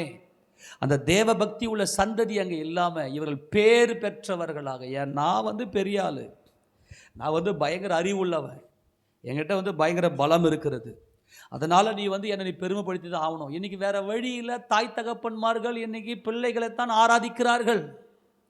தாய் தகப்பன்மார்கள் இன்றைக்கி பிள்ளைகளை தான் ஆராதிக்கிறாங்க, அவங்க ஆசையை நிறைவேற்றுறாங்க. இன்றைக்கி தாய் தகப்பன்மாருக்கு யார் விக்கிரகம்? என் பிள்ளைங்க. அதான் கவனிங்க, இதெல்லாம் கொஞ்சம் அலசி பாருங்க. தாய் தகப்பன்மாருக்கு இன்றைக்கி என்னது? என் பிள்ளை என்ன நினைக்கிறதோ அதை செஞ்சு முடிச்சிடணும். இல்லைடா இது தேவ வழி இல்லை, இந்த வழியில் வான்னா வர முடியாது, அந்த பிள்ளை வராது, நீ உன் பிள்ளை பண்ணி தான் ஓடி ஆகணும். இன்னைக்கு முழு சபையும் தேவனை ஆராதிக்கவில்லை, தங்களை தான் ஆராதிக்கிற ஒரு பொல்லாத ஒரு காலத்தில் நாம் வாழ்ந்து கொண்டிருக்கிறோம். ஆனால் இந்த நோவா பயபக்தி உள்ளவனாக மாறி, அவர் பயபக்தி உள்ளவனாக தம் முழு குடும்பத்தையும் தேவ பக்தி உள்ள குடும்பமாக அந்த வாலிப பிரயாயத்தில் சிருஷ்டிகரை நினைக்கக்கூடிய அந்த அனுபவத்துக்குள்ளே வந்தார். நம்ம ஏற்கனவே பார்த்தோம், நோவா இந்த பேழையை உண்டு பண்ணும்போது அவருக்கு பிள்ளைங்களாம் இல்லை. நோவாவுக்கு நான் நினைக்கிறேன் நோவாவுக்கு அப்போ தான் திருமணமே ஆயிருக்கும். அந்த பேழையை உண்டு பண்ணும்போது தான் ஆண்டவர் திருமணத்தை அவர் ஏற்படுத்தி கொடுத்து தான் அவர் என்ன பண்ணியிருக்கிறாருன்னு சொன்னாக்கா, அவர் பிள்ளையே அதுக்கப்புறம் தான் பிள்ளையே பெற்றெடுத்திருக்கிறார். இதெல்லாம் நம்ம பார்த்தோம் இல்லையா? ஏறக்குறைய 100 வயசுக்கு அப்புறமா தான் இந்த பேழையை கட்ட ஆரம்பித்து 100 வருஷத்துக்கு அப்புறமா தான் ஒரு பிள்ளையே பிறந்திருக்கு. இதெல்லாம் நம்ம ஆராய்ச்சியில் நம்ம பார்த்துருக்குறோம், நம்ம அதெல்லாம் கணக்கெடுத்து பார்த்துருக்குறோம். அப்போ நோவா மாத்திரம் தன்னுடைய வாலிபத்தை அவர் காத்துக்கொண்டார். இந்த ரகசியத்தை மட்டும் புரிஞ்சுக்கணும். அப்போது நீங்கள் உண்மையிலேயே உங்கள் பிள்ளைங்க நல்லா இருக்கணும், என் பிள்ளைங்க தேவனுடைய பிள்ளைங்களாக மாறணும், நல்லது உண்மையும் முத்தமுள்ள ஊழியக்காரனே என்று என் பிள்ளைங்களை பார்த்து கர்த்தர் சொல்லணும் அப்படின்னா ஒரே ஒரு வழி, நல்லா உபவாசம் பண்ணி உருகி உருகி உருகி தேவ சமூகத்தில் போய், உபவாசம் தான் ஒரே வழி. நல்லா 1 நாள் 2 நாள் 3 நாள் அப்படி உபவாசம் பண்ணி தேவ சமூகத்தில் உட்கார்ந்து கதறி பரிசுத்த ஆவியினுடைய அபிஷேகத்தை பெற்று இந்த இந்த மாம்சத்தை நாம் அருவருத்து, அவன் மாம்சந்தானே என்று சொல்லுவோம், இதுதான் வழி. அப்போ தான் அந்த தேவபக்தியுள்ள சந்ததியை பெற்றெடுக்க முடியும். ஆக அந்த சந்ததியை பெற்றெடுப்பதற்கு, தேவபக்தி உள்ள சந்ததியை பெற்றெடுப்பதற்கு நோவா அங்கே பயபக்தி உள்ளவனாகி அங்கே கர்த்தருடைய அந்த எச்சரிப்பை பெற்று தன்னுடைய குடும்பத்தை காப்பதற்காக அவர் பேழையை உண்டு பண்ணினார். இப்போ நோவாவின் வம்ச வரலாறு அப்படின்னு சொன்ன உடனே நீங்கள் என்ன நினச்சிடக்கூடாதுன்னா, இந்த பேழையை உண்டு பண்ணும்போதே நோவா திருமணம் செய்து கொண்டு சேம் காம் யாபேத்தெல்லாம் பெற்றெடுத்து இருந்திருக்காரு போல அப்படின்னு நினைக்கக்கூடாது. ஏன்னா நான் நினைக்கிறேன் இந்த பேழையை கட்டுவதற்காக நோவாவை கர்த்தர் திருமணம் செய்ய சொல்லி, நோவா தேவன் கர்த்தர் நியமித்திருந்த அந்த பெண்ணை திருமணம் செய்ய சொல்லி, அந்த நோவாவும் அவருடைய மனைவியும் சேர்ந்து தான் இந்த பேழையை கட்டியிருக்கிறார்கள். அதுக்கு பிற்பாடு தான் நோவாவுக்கு பிள்ளை பேர் பிறக்கிறது. சேம் காம் யாபேத்தெல்லாம் பின்னாடி தான் பிறக்கிறாங்க. அந்த வசந்தியை வாசிக்க, நோவாவுக்கு எத்தனை வயசு இருக்கும்போது சேம் காம் யாபத்தை பெற்றார்? வாசிக்க பார்க்கலாம். 5ஆம் அதிகாரம் 32ஆம் வசனம் வாசிக்க பார்க்கலாம். நோவா 500 வயதான போது சேம் காம் யாபேத் என்பவர்களை பெற்றான். சரி, ஜலப்பிரளயம் எப்போ வந்துச்சு? நோவாவுக்கு 600ஆம் வயதாகும் போது. ஆமென் சொல்லுங்க பார்க்கலாம். நோவாவுக்கு எத்தனை 6 பண்ணவாசி? நோவாவுக்கு 600ஆம் வயதாகும் வருஷம் 2ஆம் மாதத்துல 17ஆம் தேதியில என்னாச்சு? ஆழத்தின் ஊற்றுகள் ஜலப்பிரளயம் ஸ்டார்ட் ஆச்சு. நல்லா கவனிக்க, நோவாவுக்கு எத்தனை வயசுல ஜலப்பிரளயம் ஸ்டார்ட் ஆச்சு? 600ஆவது வயசுல. ஆமேனா? சரி, நோவாவுக்கு எப்போ குழந்தை பிறந்துச்சு? 500ஆவது வருஷத்துல. அப்போ மனுஷன் இன்னும் இருக்க போற வருஷம் எத்தனை வருஷம் சொன்னாரு? 120 வருஷம். அப்போ ஏறக்குறைய நோவாவுக்கு 480 வயது இருக்கும்போது இந்த எச்சரிப்பை பெற்றவருக்கு திருமணம் நடந்திருக்கிறது. அப்போ ஏறக்குறைய 20 வருஷம் பிள்ளை இல்லாமல் இருந்திருந்து அவர் 500ஆவது வருஷத்துல தான் அவர் சேம் காம் யாபேத்தை அவர் பெற்றெடுக்கிறார். அப்படின்னா என்ன அர்த்தம்னா, நோவா ஒரு வாலிபனாக தன்னுடைய வாலிபத்தை கர்த்தருக்கென்று ஒப்பு கொடுத்து, ஏன்னா ஏனோக்கு திருமணம் செய்யும்போது ஏனோக்கு 300 வருஷம் தேவனுடைய அவர் சஞ்சரித்து கொண்டிருந்தார். ஏனோக்கு 65 வயதில் அவர் என்ன செய்கிறாரு? 65 வயசு தானே திருமணம் செய்கிறாரு.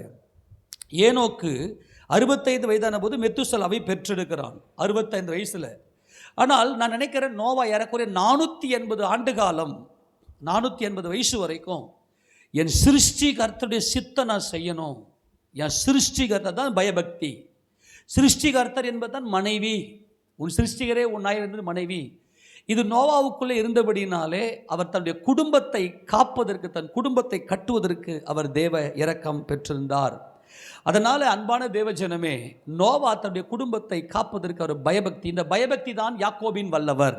யாக்கோபின் வல்லவர் தான் குடும்பத்தின் தேவன். 22ஆம் சங்கீதம் 23ஆம் வசனத்தை வாசிக்கும் போது, 22ஆம் சங்கீதம் 23ஆம் வசனத்தை வாசிக்கலாம். கர்த்தருக்கு பயப்படுகிறவர்களே அவரை துதியுங்கள். இந்த பயம்தான் சிருஷ்டிகர்த்தர். கர்த்தருடைய பரிசுத்த நாமம் மகிமைப்படுவதாக. அன்பான தேவஜனமே, எங்க சொல்றாரு பாருங்க, கர்த்தருக்கு பயப்படுற பயம்.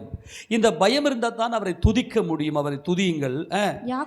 யாக்கோபின் சந்ததியாரே, நீங்கள் எல்லாரும் அவரை கனம் பண்ணுங்கள். நல்லா கவனிக்கணும், கர்த்தருக்கு பயப்படுற பயம்தான் இந்த யாக்கோபுக்கு அங்கே யாசா 40 வயசில் திருமணம் செய்து கொண்டான். ஆனால் யாக்கோபு 78 வயசு வரைக்கும் அவர் தன்னுடைய தகப்பன் வீட்டிலே காத்திருந்த, தகப்பன் சொல்லுகிற வரைக்கும் அவர் காத்திருந்தார். வாலிபத்தை கர்த்தருக்கென்று ஒப்பு கொடுத்தார். ஆக என் ஆவி என்றைக்கும் மனுஷனுடைய போராடுவதில் என்பது வாலிப பிரயாயத்தில் சிருஷ்டிகரை நினைத்து ஒப்பு கொடுத்துடணும். அதுக்கு தான் இந்த ஆராய்ச்சி எல்லாம். ஒருவேளை வாலிப பிரயாயத்தில் உன் அட்டகாசம்லாம் பயங்கரமாக பண்ணியிருப்போம் நீங்கள் சில பேர், ஆணாக இருக்கட்டும் பெண்ணாக இருக்கட்டும். நான் யாருக்கு எந்த துரோகம் பண்ண, நான் பெரிய தப்பு பண்ணலையே. உன் சிருஷ்டிகரை நினைக்காமல் இருந்ததே பாவம், தேவனை அறியாமல் இருந்ததே துரோகம். தேவனை அறியாதவர்களுக்கும் நம்முடைய கர்த்தராகிய இயேசு கிறிஸ்துவின் சுவிசேஷத்துக்கு கீழ்ப்படியாதவர்களுக்கும் நீதி உள்ள ஆக்கினை செலுத்தும்படிக்கு கர்த்தர் வருகிறார். எச்சரிக்கை, தேவனை அறிய ஆண்டவரே, வாலிபத்தில் தேவனை அறியலை, வாலிப பிரயாயத்தில் தேவனை அறியாமல் நான் மோசம் போனேன். அப்போ இப்போ அறிஞ்சிட்டல்ல, அந்த வாலிபத்தை கக்கிடு.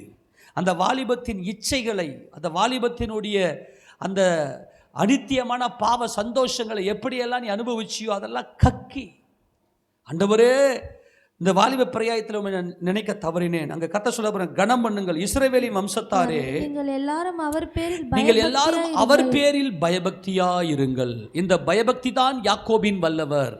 அன்பான தேவஜனமே, இந்த நோவாவுக்குள்ளே யாக்கோபின் வல்லவருடைய இந்த அபிஷேகம் இருந்தபடினாலே என் ஆவி என்றைக்கும் மனுஷனுடைய போராடுவது இல்லை என்று சொல்லி கர்த்தர் அன்றைக்கு துக்கப்பட்டார். இந்த ராட்சதர்களை பார்த்து விசனப்பட்டார். இன்னைக்கு இருக்கிற சந்ததியை பார்த்து கர்த்தர் விசனம் அடைகிறார். நான் மனுஷனை உண்டாக்கினது எனக்கு விசனமாக இருக்குது என்று சொல்லி. ஆனால் இன்றைக்கு இருக்கிற தாய் தகப்பனை பார்த்து அவங்க தன்னை மனம் போன போக்கில் திருமணம் செய்து கொண்ட, வாலிப பிரயாயத்தில் சிருஷ்டிகரை நினையாமல் திருமணம் செய்து கொண்ட, வாலிப பிரயாயத்தை சிருஷ்டிகருக்கு ஒப்பு கொடுத்து தேவ சித்தத்தின்படி செய்ய வேண்டும் என்று எண்ணம் இல்லாத அந்த தாய் தகப்பனை பார்த்து அவர் போராடுகிறார். அவர் போராடி சோர்ந்து போனார், சோர்வு ஏற்பட்டது. அப்படிப்பட்ட திருமணங்களை பார்த்து சோர்வு ஏற்பட்டது. ஓடி போய் திருமணம் செய்து கொண்டு, அல்லது பாரம்பரியத்தின்படி திருமணம் செய்து கொண்டு, அல்லது படிப்புக்கு ஏற்றாறு போல, பணத்துக்கு ஏற்றாறு போல, நிறத்துக்கு ஏற்றாறு போல திருமணம் செய்து கொண்டு, இதையெல்லாம் பார்த்து கர்த்தர் அவர் போராடி சோர்வடைந்தார்.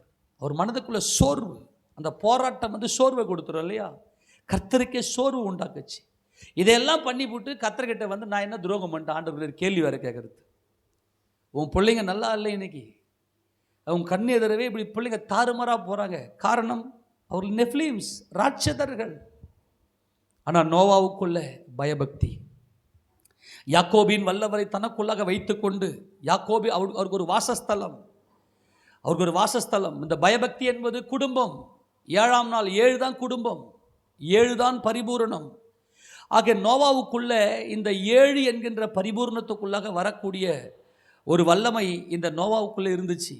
லேவியராகம புத்தகம் 19ஆம் அதிகாரம் 30ஆம் வசனத்தை வாசிக்கும் போது, லேவியராகமம் 19:30 வாசிங்களேன். என் ஓய்வு நாட்களை ஆசரித்து என் பரிசுத்த ஸ்தலத்தை குறித்து பயபக்தியா இருப்பீர்களாக நான் கர்த்தர். என்னைக்கு இந்த 7 என்கின்ற அனுபவத்துக்குள்ளே நாம் கடந்து போகிறோமோ அன்றைக்கு பேழையை நாம் உண்டாக்குவோம். இந்த 7 தான் அந்த பேழை. இந்த 7 தான் நமது கர்த்தராகிய இயேசு கிறிஸ்து. என் ஓய்வு நாட்களை ஆசரித்து என் பரிசுத்த ஸ்தலத்தை குறித்து பயபக்தியா. என் பரிசுத்த ஸ்தலம் என்பது நம்முடைய வீடுங்க. நம்முடைய சபை தான், நம்முடைய சபையில் நம்ம எல்லாம் அங்கமாக இருக்கிறோம். கிறிஸ்து நமக்கு சபைக்கு தலையாக இருக்கிறார். அவர் என் சிருஷ்டிக்கு அர்த்தர். என் பரிசுத்த ஸ்தலம், அந்த ஸ்தலம் என்ற யாக்கோபின் வல்லவருக்கு ஒரு வீட்டை கட்டி, யாக்கோபின் வல்லவருக்கு ஒரு வீடு, நம்முடைய வீடு. அதுதான் சொல்கிறாரு, சண்டைக்காரன் ஒரு ஸ்திரியோட குடும்பத்தை விட வீட்டின் மேல் மூலையில் போயிடு, சண்டைக்காரோட குடும்பத்தை விட வனாந்தரத்துக்கு போயிடுன்றாரு. அப்போது குடும்பங்கள் இன்றைக்கி சீர்குலைவதற்கு காரணம் என்ன? ஒருவரை புரிந்து கொள்ளக்கூடிய அனுபவம் இன்றைக்கி கிடையாது. ஒருவர் மேலே ஒருவர் குற்றம் சுமத்தி போகிறதுக்கு காரணம் என்ன? பயபக்தி கிடையாது. சிருஷ்டிகரை அறியல, ஏசப்பாவை நம்பலை, அவள் தான் ஒரு காரணம். இயேசு கிறிஸ்து அவர் தான் வார்த்தை. அவரை ஏற்றுக்கல. அவரை ஏற்றுக்கிட்டு இருந்தீங்கன்னா சண்டையே வராது. அவரை ஏற்றுக்குங்க. இன்றைக்கு நான் உங்களை அழைக்கிறேன், ஏற்றுக்கொள்ளுங்க. உங்கள் ஸ்தலத்தை குறித்து பயபக்தியாக இருங்க. என் ஓய்வு நாள், இந்த ஓய்வு நாள் என்பது 6 என்கின்ற அனுபவத்தை கடந்தால் தான் 7 என்கிற அனுபவத்துக்குள்ளே போக முடியும். இந்த 6 என்பது தான் பேழை. இந்த பேழைக்குள்ளே என்ன இருக்குது? பேழைனா என்னதுங்க? ஒரு பெட்டி, ஒரு பாக்ஸ். பெட்டிக்கு எத்தனை பக்கம்?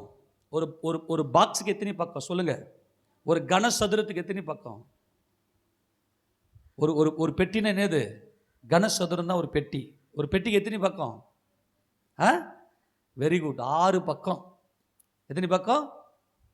6 பக்கம். என்னென்ன பக்கம்? ஃப்ரண்ட்டு, அப்புறம் ரைட்டு லெஃப்ட்டு, அப்புறம் டாப்பு பாட்டம் பேக்கு, மொத்தம் 6 பக்கம் இருக்கும். இந்த 6 பக்கம் என்பது அது நோவாவினுடைய ஒரு மாபெரும் வளர்ச்சி. இந்த 6 பக்கம் என்பது அது நோவாவுக்குள்ளே இருந்த 6, அந்த 6 தான் நம்முடைய கர்த்தராகிய இயேசு கிறிஸ்து என்பதை இந்த நோவா அறிந்திருந்தார். நல்லா கவனித்துக் கொள்ளுங்க. இந்த 6 என்கின்ற அனுபவத்தில் தான் நோவா 7 என்கின்ற மீட்பை பெறுகிறார். நோவாவுக்குள்ளே இந்த 6 இருக்கிறது. ஏனென்றால் இதை 26ஆம் லேவியராகமம் 26:1 வாசிங்க, 1-2 வசனத்தை வாசிங்க பார்க்கலாம். இந்த 7 என்பது தான் மீட்பு இல்லையா? தன் குடும்பத்தை காத்து கொண்டார். வாசிப்பலாம். நீங்கள் உங்களுக்கு விக்கிரகங்களையும் சுரூபங்களையும் உண்டாக்காமல், உங்களுக்கு சிலையை நிறுத்தாமலும், சித்திரம் தீர்த்த கல்லை நமஸ்கரிக்கும் பொருட்டு உங்கள் தேசத்தில் வைக்காமலும் இருப்பீர்களாக. நான் உங்கள் தேவனாகிய கர்த்தர். இந்த விக்கிரகமும் இந்த அறியாமையும் தான் தேவனை விட்டு பிரிச்சது. கர்த்தர் சொல்றாரு, இந்த விக்கிரகத்தை ஒழிச்சிட்டு அறியாமையை அகற்றி விடுங்க. கர்த்தராகிய இயேசு கிறிஸ்துவை முகமுகமாய் அறியுங்க. அவர் தான் என் சிருஷ்டிகர்த்தர் என்பதை அறிந்து கொள்ளுங்கள். 2வது சொல்றாரு, என் ஓய்வு நாட்களை ஆசரித்து என் பரிசுத்த ஸ்தலத்தை குறித்து பயபக்தியாக இருப்பீர்களாக, நான் கர்த்தர். நம்முடைய வீடு பயபக்தியாக இருக்கணுங்க. நம்முடைய வீட்டில் ஒரே ஒரு சின்ன சத்தம் கூட வெளியே வரக்கூடாது. வீட்டிலேருந்து கத்தெல்லாம் கூடாது, ஷவுட்டிங் வரக்கூடாது. தேவ பிரசன்னத்துக்குள்ளே கொண்டு போகணும். அப்போது நல்லா கவனிங்க. இந்த நோவாவுக்குள்ள இருந்த பயபக்திக்கு காரணம் என்ன தெரியுமா? நல்லா கவனிங்க, நான் ஒன்று ஒன்றா சொல்கிறேன். முதல்ல நோவாவுக்குள்ள who am I, நான் யார், அது ஃபவுண்டேஷன். இந்த ஃபவுண்டேஷன் என்பது தான் ப்ரூடண்ட். அதுதான் என்னதுன்னா விவேகம். விவேகம் நோவாவுக்குள்ள முதல்ல இருந்தது என்னன்னா, நான் யார் என்கின்ற who am I, நான் யார் என்ற கேள்வி நோவாவுக்குள்ளே இருந்துச்சு. முதல்ல இந்த 6 காரியத்தை பாருங்கள். பெட்டியை, நீ ஒரு பேழையை உண்டாக்கு. இந்த பேழைக்குள்ளே மீட்பு. பேழைக்குள்ளே நீ போயிட்டா மீட்பு வந்துடும். ஆக இந்த பேழை என்பது 6 பக்கம் இருக்குது. அதுக்கு கீழே ஃபஸ்ட்டு பாட்டம் போடுவாங்க இல்லையா? முதல்ல பாட்டம் போடுவாங்க. பாட்டம் போட்டால் தான் அதுக்கு என்ன நடக்கணும்னாக்கா அந்த காரியம் நடக்கும். ஆக இந்த நோவாவுக்குள்ளே ஒரு ஃபவுண்டேஷன் இருந்துச்சு. ஃபவுண்டேஷன் என்னது? அஸ்திபாரம். இது ரொம்ப முக்கியமானது. நீங்கள் உங்களுக்கு தேவைன்னா நீங்கள் எழுதி வைத்துக் கொள்ளுங்க, குறிப்பெடுத்துக் கொள்ளுங்க. நோவாவுக்குள்ளே இருந்துச்சுன்னா ஃபவுண்டேஷன். இந்த ஃபவுண்டேஷன் அப்படின்னா who am I, நான் யார். அப்போ நான் யாருன்னு போது சிருஷ்டிகர்த்தர் நமக்கு என்ன பண்ணுவார்? தென்பட்டு நான் யார் இந்த உலகத்தில், எனக்கும் இந்த உலகத்துக்கு என்ன சம்பந்தம், ஒரு கேள்வி இருக்கணும். ஆமேன் சொல்லுங்க பார்க்கலாம். அப்போ ரெண்டாவது காரியம் என்ன இருந்துச்சுனாக்கா கிங்டம். வேர் am I, நான் எங்கே இருக்கிறேன்? வேர் am I, நான் எங்கே இருக்கிறேன்? இது கிங்டம். இது கிங்டம். கிங்டம்னா ராஜ்யம். இது பேக் சைடு. இது பேக். இப்போ ஃபவுண்டேஷன் கீழே போட்டாச்சு. who am I, நான் யார் என்ற கேள்வி. அடுத்தது ஒரு பேக் சைடு. இப்போ என்ன பண்ண கட்ட ஆரம்பிக்கிறாங்க. இப்போ நோவாவுக்கு கர்த்தர் பேழையை கட்ட சொல்கிறாரு. அந்த பேழை 300 முழ நீளமும் 50 முழ அகலமும் 30 முழ உயரமாக இருக்கணும். அது 3 தட்டாக இருக்க வேண்டும். அது 3 அடுக்காக இருக்க வேண்டும். மேலே தான் ஜன்னல் இருக்கணும். ஜன்னலுக்கு பக்கத்தில் வாசலை வைக்கணும். வாசல் எப்பவுமே எங்கே இருக்கணும்? எப்பவுமே நம்ம வாசலை வச்சோம்னா எங்கே வைப்போம்? ஒரு ஒரு ஒரு 3 அடுக்கு மாடி இருக்குன்னா கீழே வாசலை வச்சு தான் மேலே போக முடியும். ஆனால் கர்த்தர் சொல்லிட்டாரு, நீ வந்து பேழையை கட்டும்போது 3வது அடுக்கில் மேல் தட்டிலிருந்து பக்கத்துலேயே ஒரு ஜன்னலை வை, ஜன்னலுக்கு பக்கத்தில் வாசலை வை, கீழெல்லாம் நீ வாசலை வைக்கக்கூடாது. ஆக இது வந்து எதை காண்பிக்குதுன்னா அது மீட்பை காண்பிக்குது. வாசலை வந்து மேலே வை என்பது மீட்பை காண்பிக்குது. அதுதான் 7, அதுதான் பரிபூர்ணம். ஆக இந்த பரிபூர்ணத்துக்கான இந்த 6 என்பது எதுனாக்கா, ஃபஸ்ட்டு வந்து அமை, நான் யார், அது ஃபவுண்டேஷன். 2வது வேர் அமை, நான் எங்கே இருக்கிறேன், நான் இங்கே இருக்கிறதுக்கான காரணம் என்ன என்பது கிங்டம், அது வந்து கிங்டம். அடுத்தது நீங்கள் பார்த்தீங்கன்னாக்கா, where did I come from, where did I come from, நான் எங்கே இருந்து வந்தவன் என்பது விஸ்டம், அதுதான் ஞானம். 3வது என்னது, ஞானம். நல்லா கவனிங்க. ஃபர்ஸ்ட் என்னது, அஸ்திபாரம். 2வது ராஜ்யம். 3வது என்னன்னா விஸ்டம், அதாவது ஞானம். அந்த ஞானம் என்பதுக்கான ஒரு கேள்வி என்ன வரணும்னா, where did I come from, நான் எங்கே இருந்து வந்தவன். இதில் பயங்கரமான கேள்வி, நான் எங்கே இருந்து வந்தவன். இது நோவாவுக்குள்ளேயே இந்த கேள்விகளுக்கு பயங்கரமான கேள்விகள் உள்ளே இருந்துச்சு. அதற்கு தான் கர்த்தர், சிருஷ்டி கர்த்தர் பதில் கொடுத்து அந்த தேவ பக்தி உள்ள சந்ததியை பெற்றெடுத்தார். விஸ்டம். அடுத்தது பார்த்து, விஸ்டம் என்பது ஃப்ரண்ட்டு. நல்லா கவனிங்க. ஃபவுண்டேஷன் அது என்னது, பாட்டம் இல்லையா, பாட்டம். 2வது பேக்கு. 3வது ஃப்ரண்ட்டு. 3வது என்னது, ஃப்ரண்ட்டு. அடுத்தது 4வது வந்து அண்டர்ஸ்டாண்டிங். 4வது வந்து அண்டர்ஸ்டாண்டிங். அது வந்து வேர் வேர் ஆம் ஐ கோயிங், வேர் ஆம் ஐ கோயிங், நான் எங்கே போய் கொண்டிருக்கிறேன் என்பது ரைட்டு, அது வந்து அண்டர்ஸ்டாண்டிங்.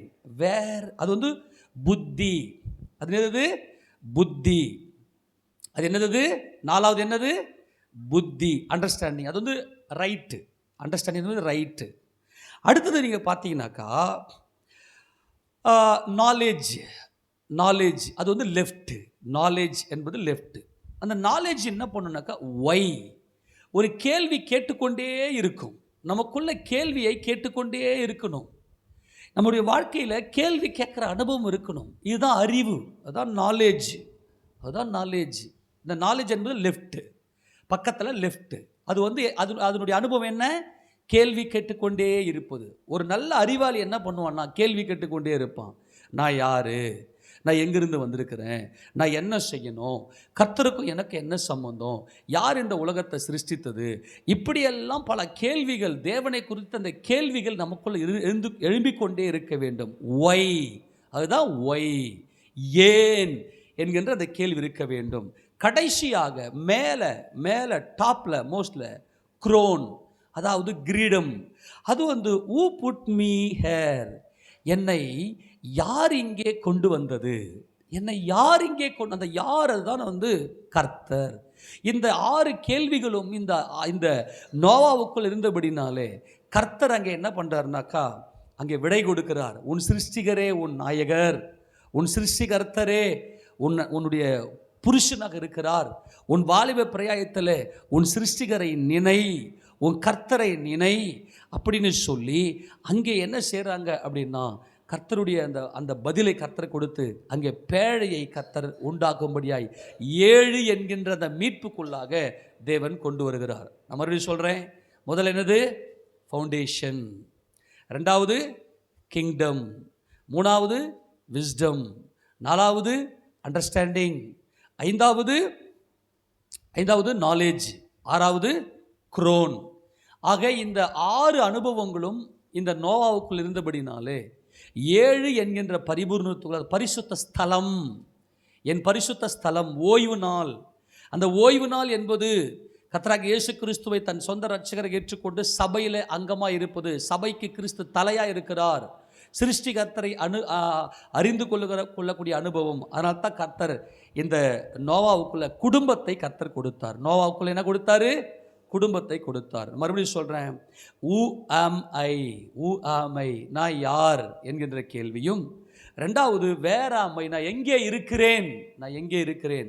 3வது where did I come from, நான் எங்கே இருந்து வந்தேன். 4வது வேர் ஆம் ஐ கோயிங், நான் எங்கே போய் கொண்டிருக்கிறேன், வாழ்க்கை பிரயாணம் எங்கே போய் கொண்டிருக்கிறது.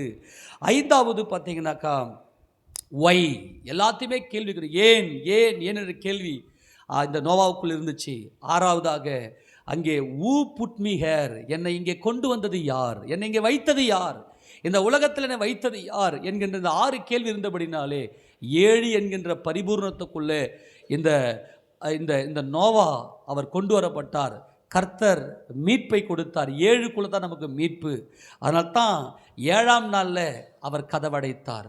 இந்த இந்த நோவாவை பேழையை செய்ய வைத்து இந்த பாக்ஸ் அதாவது ஒரு பேழை, ஒரு பெட்டி, ஒரு கனசதுரம் அல்லது இது ஒரு கனச்சவ்வகம், இது கனசதுரம் அல்ல, ஒரு கனச்சவ்வகம். ஏன்னா 300 முழ நீளம், 50 முழ அகலம், 30 முழ உயரம், 3 அடுக்கு, 3 தட்டு. ஆக இதில் வைத்து கர்த்தர் நோவாவை பேழைக்குள்ளே அடைத்து விட்டு 7ஆவது நாளில் தான் என்ன பண்ணுறாருன்னா அவர் ஜலப்பிரளயத்தை வரவழைக்கிறார். நான் மறுபடியும் சொல்கிறேன், அவர் நோவாவை பேழைக்குள்ளே கொண்டு போயிட்டு 7ஆம் நாளில் வாசிங்க போல இந்த வசனத்தில் வாசித்தை முடிக்கலாம். அங்கே 14ஆம் வசனத்தை வாசி பார்க்கலாம். 6:14 நீ கொப்பேர் மரத்தால் உனக்கு ஒரு பேழையை உண்டு. நல்லா கவனிங்க, பேழை யாருக்குன்ட்டார் ஆண்டவர்? உனக்கு. அல்லேலூயா. நீ கொப்பேர் மரத்தினால் ஒரு பேழையை உண்டாக்கு. இந்த பேழைக்குள்ளத்தான் இந்த 6 அனுபவங்கள் இந்த நோவாவுக்குள் இருந்தபடினால உனக்குன்னு சொல்லிட்டார். இந்த பேழை யாருக்குங்க? யாரெல்லாம் தேவ பக்தி உடையவர்கள், என்னை படைத்த என் சிருஷ்டி கர்த்தர் எனக்கு எப்போதும் ஒரு துரோகம் பண்ணதில்லை, நான் ஏங்க டென்ஷன் ஆகணும்? நோவா என்றால் ரெஸ்ட், இளைப்பாறுதல். அவருடைய ஆத்துமாவில் இளைப்பாறுதல், மாம்சத்தோடு அவருக்கு ஒரு விடுதலை. நோவா என்பவர் 480 வயசில் தான் திருமணம் நடக்குது. நோவாவுக்கு 480 வயசில் திருமணம் நடக்குது. 20 வருஷம் பிள்ளை இல்லாமல் இருந்திருக்கிறார் என்பது நமக்கு நல்லா தெளிவாக தெரிகிறது. ஏன்னால் அவன் இருக்க போகிற வருஷம் இன்னும் 400 தானே, 120 வருஷம் தானே அப்படி சொல்லிட்டு நோவாவுக்கு திருமணம் செய்து வைத்திருக்கிறார். ஏனென்றால் உன் இளவயதின் மனைவிக்கும் உனக்கு நான் சாட்சியாக நிற்கிறேன் என்று சொல்லி தேவ பக்தி உள்ள சந்ததியை பெரும்படியாக நோவாவுக்கு திருமணம் செய்து வைத்திருக்கிறேன் என்பதை நாம் கண்டுவிட்டோம். நமக்கு புரிகிறது. என் ஆவி என்றைக்கு மனுஷனுடைய போராடுவதில்லை நோவா, நீ மட்டும் காத்து கொண்டிருக்கிறாய், நீ ஒரு தேவ பக்தியுள்ள சந்ததியை பெற்று என்று சொல்லி நம்ம கெஸ் பண்ணலாம். தெளிவாக தெரிகிறது. 480 வயசில் அவருக்கு திருமணம் நடந்திருக்கிறது. 20 வயசு அவருக்கு பிள்ளை எல்லாம் இருந்திருக்கிறார். 500வது வருஷத்தில் அவர் பிள்ளையை பெற்றெடுத்திருக்கிறார். 600வது வருஷத்தில் ஜலப்பிரளயத்தை கர்த்தர் வரவேற்றிருக்கிறார். ஆக அன்பான தேவஜனமே, இங்கே நோவாவுக்கு சொல்றாரு கர்த்தர், உனக்கு மாத்திரம் ஒரு பேழையை உண்டு பண்ணு, ஏனென்றால் நீ உன் குடும்பத்தை காத்துக்கொண்டாய். ரகசியமே குடும்பத்தில் இருக்கிறது. கர்த்தராகிய இயேசு கிறிஸ்து வருகையில் நிறுத்திக்கொள்ளப்பட வேண்டுமே ஆனால் உன் குடும்பத்தில் பயபக்தியாக இருந்து, நான் என்ன செய்யணும் ஆண்டவர், என் குடும்பத்துக்கு நான் எப்படிப்பட்ட பணிவிடை செய்யணும், அவள் தான். என் கணவனுக்கு நான் என்ன செய்யணும், அவள் தான். என் கணவன் எனக்கு என்ன செய்கிறான்லாம் தேவையில்லை. என் மனைவி எனக்கு என்ன செய்கிறேன் என்பது தேவையில்லை. நான் என் மனைவிக்கு நான் என்ன செய்யணும்? அதுதாங்க தேவ பக்தி உள்ள சந்ததி. அந்த பயபக்தி இருக்கணும். என்னை படைத்த என் தேவன் நான் பணிவிடை செய்யும்படியாய், நான் ஊழியம் செய்யும்படியாய் கர்த்தனை தெரிந்து கொண்டிருக்கிறார். ஆகையால் இங்கே தெளிவாக சொல்லிட்டார், நீ உனக்கு ஒரு பேழையை உண்டு பண்ணி. இவங்கெல்லாம் போய் கதவு தட்டிருப்பாங்க. ஜலப்பள்ளி வந்து நோவா கதவை தர. நோவா 120 வருஷம் பிரசங்கிக்கிறாரு. 120 வருஷம் பிரசங்கிக்கிறாரு. ஆனால் ஒருத்தனும் மனம் திரும்பின பாடு இல்லை. அப்படியே மனம் திரும்பியிருந்தாலும் அவங்க உள்ளே போயிருக்க முடியாது. மனம் திரும்புறதுக்கு வாய்ப்பில்லை என்று கர்த்தர் சோர்ந்து போயிட்டார். ஆனாலும் நோவா என்ன செய்தார் என்றால் அவர் பிரசங்கித்து கொண்டிருந்தார். உனக்கு பேழையை உண்டு பண்ணு. மறுபடியும் சொல்லுகிறேன், அந்த பேழை நோவாவுக்கானது, நோவாவின் குடும்பத்துக்கானது. உனக்கு ஒரு பேழையை உண்டு பண்ணு. அப்படியானால் நான் நினைக்கிறேன், இந்த சம்பவம் நடக்கும்போது நோவாவுக்கு பேழையை உண்டு பண்ணும்போது நோவாவுக்கு திருமணம் ஆகலை. இல்லைனா உன் குடும்பத்துக்கு ஒரு பேழையை உண்டு பண்ணு, உனக்கு ஒரு பேழையை உண்டு பண்ணு அப்படின்னு சொல்லியிருப்பார். ஆனால் தன்னுடைய குடும்பத்தை காத்து கொள்வதற்காக அவர் தன்னுடைய பேழையை உண்டு பண்ணினார். அப்போ தேவன் அங்கே திருமணத்தை செய்து வைக்கிறார். எனக்கு ஒரு குடும்பம் வரும், எனக்கு ஒரு சந்ததி வரும், இந்த சந்ததியை வரப்போகிற இந்த அவபக்தி உள்ள இந்த சந்ததிகிட்ட இருந்து என் குடும்பத்தை நான் மீட்டுக்கொள்ளணும் அப்படின்ற தரிசனத்தோடு அவர் பேழையை உண்டு பண்ணி. இதுதான் நோவாவினுடைய ஆச்சரியமான ஒரு விசுவாசம். ஏனென்றால் நோவா இந்த பேழையை செய்யும்போது அவருக்கு குடும்பம் இல்லை. கர்த்தர் நோவாவை அழைக்கும் போது அவருக்கு குடும்பம் இல்லை. ஆனால் கர்த்தர் நோவாவுக்கு திருமணம் செய்ய வைத்து, அந்த உன் குடும்பத்துக்காகத்தான் இந்த பேழை. நல்லா கவனிக்கணும், நோவா உன் குடும்பத்துக்காகத்தான் இந்த பேழை. 480 வருஷம் உன் வாலிபத்தை நீ எனக்கென்று ஒப்பு கொடுத்தாய். நீ என்னோடு சஞ்சரித்து கொண்டிருந்தாய். நோவா தேவனுடைய சஞ்சரித்து கொண்டிருந்தான். நான் நினைக்கிறேன், நோவா எத்தனை வருஷம் தேவனுடைய சஞ்சரித்து கொண்டிருந்தார் என்றால் அவர் 480 வருஷம் தேவனுடைய சஞ்சரித்து கொண்டிருந்தார் என்கிற ரகசியம் நமக்கு வெளிப்படுகிறது. 9ஆம் வசனத்தை வாசிக்கும் போது நோவாவின் வம்ச வரலாறு, நோவா தன் காலத்தில் இருந்தவர்களுக்குள்ளே நீதிமானும் உத்தமனுமாய் இருந்தான். நோவா தேவனுடைய சஞ்சரித்து கொண்டிருந்தான். இந்த தேவனுடைய சஞ்சரித்து கொண்டது அனுபவம் தான் வாலிப பிரயாயத்தில் சிருஷ்டிகரை நினைத்த அனுபவம். உன் வாலிப பிரயாயத்தில் உன் சிருஷ்டிகரை நினை, உன் சிருஷ்டிகரே உன் நாயகர். ஆக நோவா தேவனுடைய நடந்து கொண்டிருந்தார். தேவனுடைய அடிச்சுவடில் தேவனுடைய பிரமாணங்களை, கர்த்தருடைய பிரமாணத்தை சுமந்து கொண்டு அவர் நடந்தார் என்பது தெரிகிறது. ஆக நீ கொப்பேர் மரத்தால் உனக்கு ஒரு பேழையை உண்டாக்கு, அந்த பேழையிலே அறைகளை உண்டு பண்ணி அதை உள்ளும் புறம்பும் கீழ்பூசு. உள்ளும் புறமும் கீழ்பூசு என்பது நோவா உள்ளும் புறமும் செயல்பட்டவர், புறம்பும் உள்ளும் இருந்து செயல்பட்டவர் அல்ல. அவர் மாம்சமானவர் அல்ல, அவர் ஆவி. ஆவிதான் உள்ளும் புறம்பும். அந்த ஜீவன்களுக்கு உள்ளும் புறமும் கண்களால் நிறைந்திருந்தது. ஆக இந்த நோவாவுடைய ஜீவியம் எப்படி இருக்குது என்றால், உள்ளும் புறமும் தேவ சித்தம் செய்தவர் என்று விளங்குகிறது. தேவன் சொன்னதே செய்தார். என் சிருஷ்டிகரே என் நாயகர் என்கின்ற அனுபவத்தில் பயபக்தி என்பது, என் சிருஷ்டிகத்தை என் புருஷன் என்கின்ற அனுபவத்தில் இந்த நோவா வாழ்ந்திருக்கிறார். அதனால் தான் கர்த்தர் சொல்ற, உள்ளும் புறமும் நீ கீழ்பூசு என்றால், நீ உள்ளும் புறமும் செயல்பட்டவன், நீ ஒரு ஆவிக்குரியவன். ஆவியே எல்லாவற்றுக்கும் உதவும், மாம்சமானது ஒன்றுக்கும் உதவாது, ஆவியே எல்லாவற்றுக்கும் உதவும். நான் சொல்கிற வசனங்கள் ஆவியாயும் ஜீவனாயும் இருக்கிறது என்று கர்த்தர் சொன்னார். ஆக வசனத்தில் வாழ்ந்திருக்கிறார் இந்த நோவா. என உள்ளும் புறமும் கீழ்பூசு சொல்லிட்டு, அதை நீ பண்ண வேண்டிய விதம் என்னவென்றால், பேழையின் நீளம் 300 முழம், அதன் அகலம் 50 முழம், அதன் உயரம் 30 முழமாய் இருக்க வேண்டும். நீ பேழைக்கு ஒரு ஜன்னலை உண்டு பண்ணி மேல் தட்டுக்கு 1 முழ தாழ்த்தியிலே அதை செய்து முடித்து, பேழையின் கதவை அதன் பக்கத்தில் வைத்து, கீழ் அறைகளையும் 2ஆம் தட்டின் அறைகளையும் 3ஆம் தட்டின் அறைகளையும் உண்டு பண்ண. மேல இருந்து பிளான் சொல்றாரு, நல்லா கவனிங்க. கிரவுன்ல இருந்து பிளான் சொல்றாரு. கிரவுன் மேலே, அதுதான் கிரீடம். இந்த கிரீடம் என்பது அங்கே கர்த்தர் சொல்றாரு, அங்கே சொல்ற, ஊ புட் மீ ஹேர். என்னை இங்கே கொண்டு வந்தது யார்? என்னை இங்கே வைத்தது யார்? என்னை இங்கே வைத்தது யார்? அங்கே என்னை இங்கே வைத்தது யார் என்ற அந்த கேள்வியில் தான் நோவாவுடைய மீட்பு இருக்கிறது. நோவா வந்து அந்த கிரீடம் என்கிற அனுபவத்தில், ஊ புட் மீ ஹேர், என்னை இங்கே கொண்டு வந்து வைத்தது யார் என்ற கேள்வியில், உன் சிருஷ்டிகரே உன் நாயகர். அதனால் தான் மேல் அடுக்கில் 1 முழ தாழ்த்தில் ஜன்னலை வச்சு, ஜன்னலுக்கு பக்கத்தில் நீ கதவை. ஆக நோவாவின் பேழைக்கு கதவு எங்கே இருந்தது என்று சொன்னால், அங்கே மேலே இருந்தது, அங்கே மேல் தட்டில் இருந்துச்சு.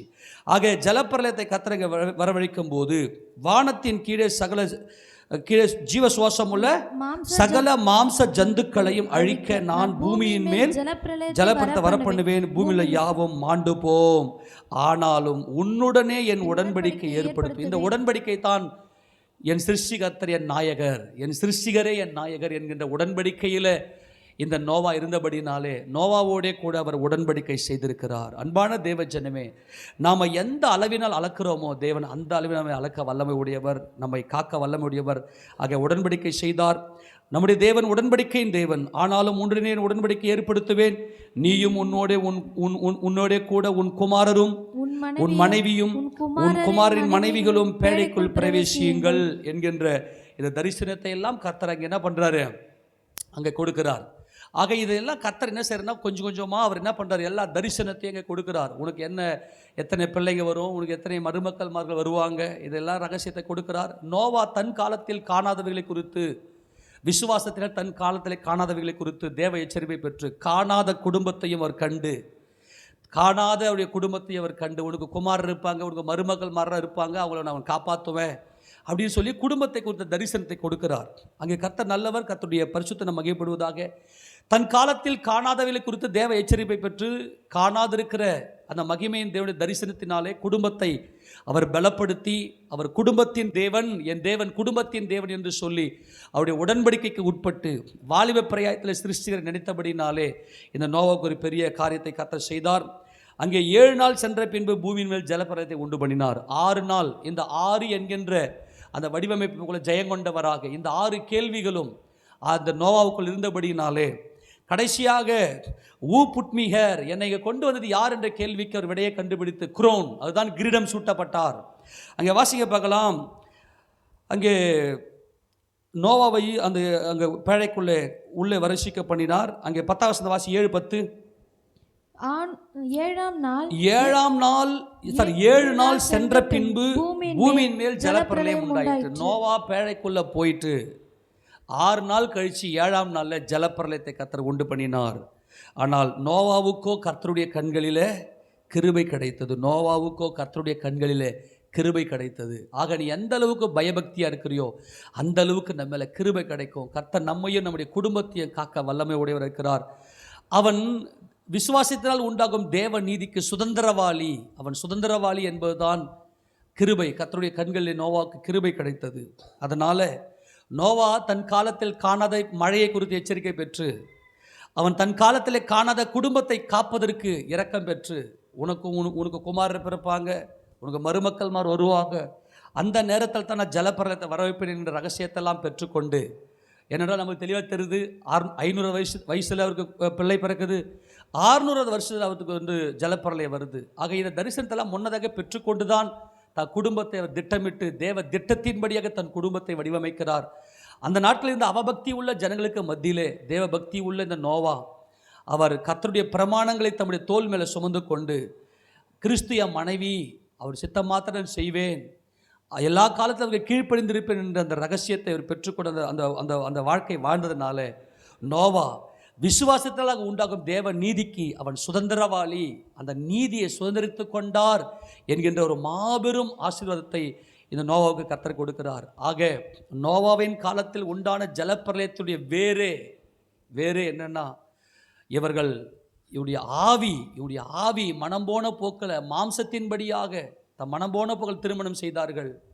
அந்த நாட்டில் ஜலப்பிரளயத்தை வரவைத்த நோக்கம் என்னவென்று சொன்னால், ராட்சதர்கள் பேர் பெற்று தாம் பேரை பெருமைப்படுத்துகிறாங்க, ஒருத்தரும் கர்த்தரை மகிமைப்படுத்தலை.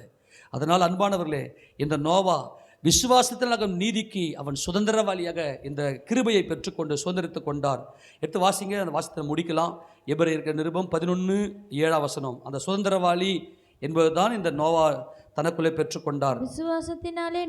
விசுவாசத்தினாலே நோவா தற்காலத்திலே காணாதவைகளை குறித்து தேவ எச்சரிப்பை பெற்று பயபக்தி உள்ளவனாகி தன் குடும்பத்தை ரட்சிப்பதற்கு பேழையை உண்டு பண்ணினான். அன்பான தேவ ஜனமே, இந்த நோவாவுக்குள்ள பார்த்த இந்த 6 காரியம், விசுவாசத்தினாலே, அடுத்து தற்காலத்தில் காணாதவைகளை குறித்து, 3வது தேவ எச்சரிப்பை பெற்று, 4வது பயபக்தி உள்ளவனாகி, 5வது தன் குடும்பம், 6வது ரட்சிப்பு, 7வது பேழையை உண்டு பண்ணினான். ஆக இந்த மகிமையான இந்த 7 காரியங்களை இந்த நோவா பெற்றுக்கொண்டபடினாலே கர்த்தராகிய தேவன் அதனாலே அவன் உலகம் உள்ளானது என்று தீர்த்து விசுவாசத்தினால் உண்டாகும் நீதிக்கு சுதந்திரவாளியான அந்த பேழை தான் நமது ஆண்டவராகிய இயேசு கிறிஸ்து. இந்த பேழைக்குள்ளே வந்துவிட்ட நாம் இந்த உலகம் நியாயந்திருக்கப்பட்டது என்பதை நாம் வெளிப்படுத்துகிறோம். நம்ம எல்லாம் நமது சிருஷ்டிகர்த்தர் நல்லது உண்மையும் உத்தமுள்ள ஊழியக்காரனே, உன் எஜமானுடைய சந்தோஷத்துக்குள்ளே பிரவேசி என்று சொல்லத்தக்கதாய் இந்த பயபக்தி நமக்குள்ளே இருக்கிற வேண்டும். பயபக்தி இருந்துச்சு நம்முடைய குடும்பத்தை அவ்வளவு ஜாக்கிரதை, சண்டையே இல்லாத ஒரு குடும்பம். அந்த குடும்பத்தை தான் தேவன் நமக்கு நேசிக்கிறார். அந்த குடும்பத்தில் தேவனுடைய மனமகிழ்ச்சி இருக்கிறது. அது என்னுடைய பரிசுத்த ஸ்தலம் என்று சொல்லுகிறார். அது ஓய்வு நாள். என்னுடைய ஓய்வு உங்களுக்குள்ள இருக்குமே ஆனால், அந்த மீட்பு உங்களுக்குள்ள இருக்குமே ஆனால், என் பரிசுத்த ஸ்தலத்தை குறித்து நீங்கள் பயபக்தியாக இருங்கள் என்று கர்த்தர் இங்கே சொல்லுகிறார். அந்த பிரமாணத்தை பெற்றிருப்போமே ஆனால் விசுவாசத்தினால் உண்டாகும் தேவ நீதிக்கு நாம் சுதந்திர விலக மாறி கர்த்தர் நாமத்தை நாம் மகிமைப்படுத்துவோம். நம்ம முழங்கால் இருக்கலாம். அன்பின் ஆண்டவரும் எங்கள் ரட்சகரமாக இருக்கிற கர்த்தாவே, அப்பா, நாங்கள் பயபக்தி உள்ளவர்களாக மாறி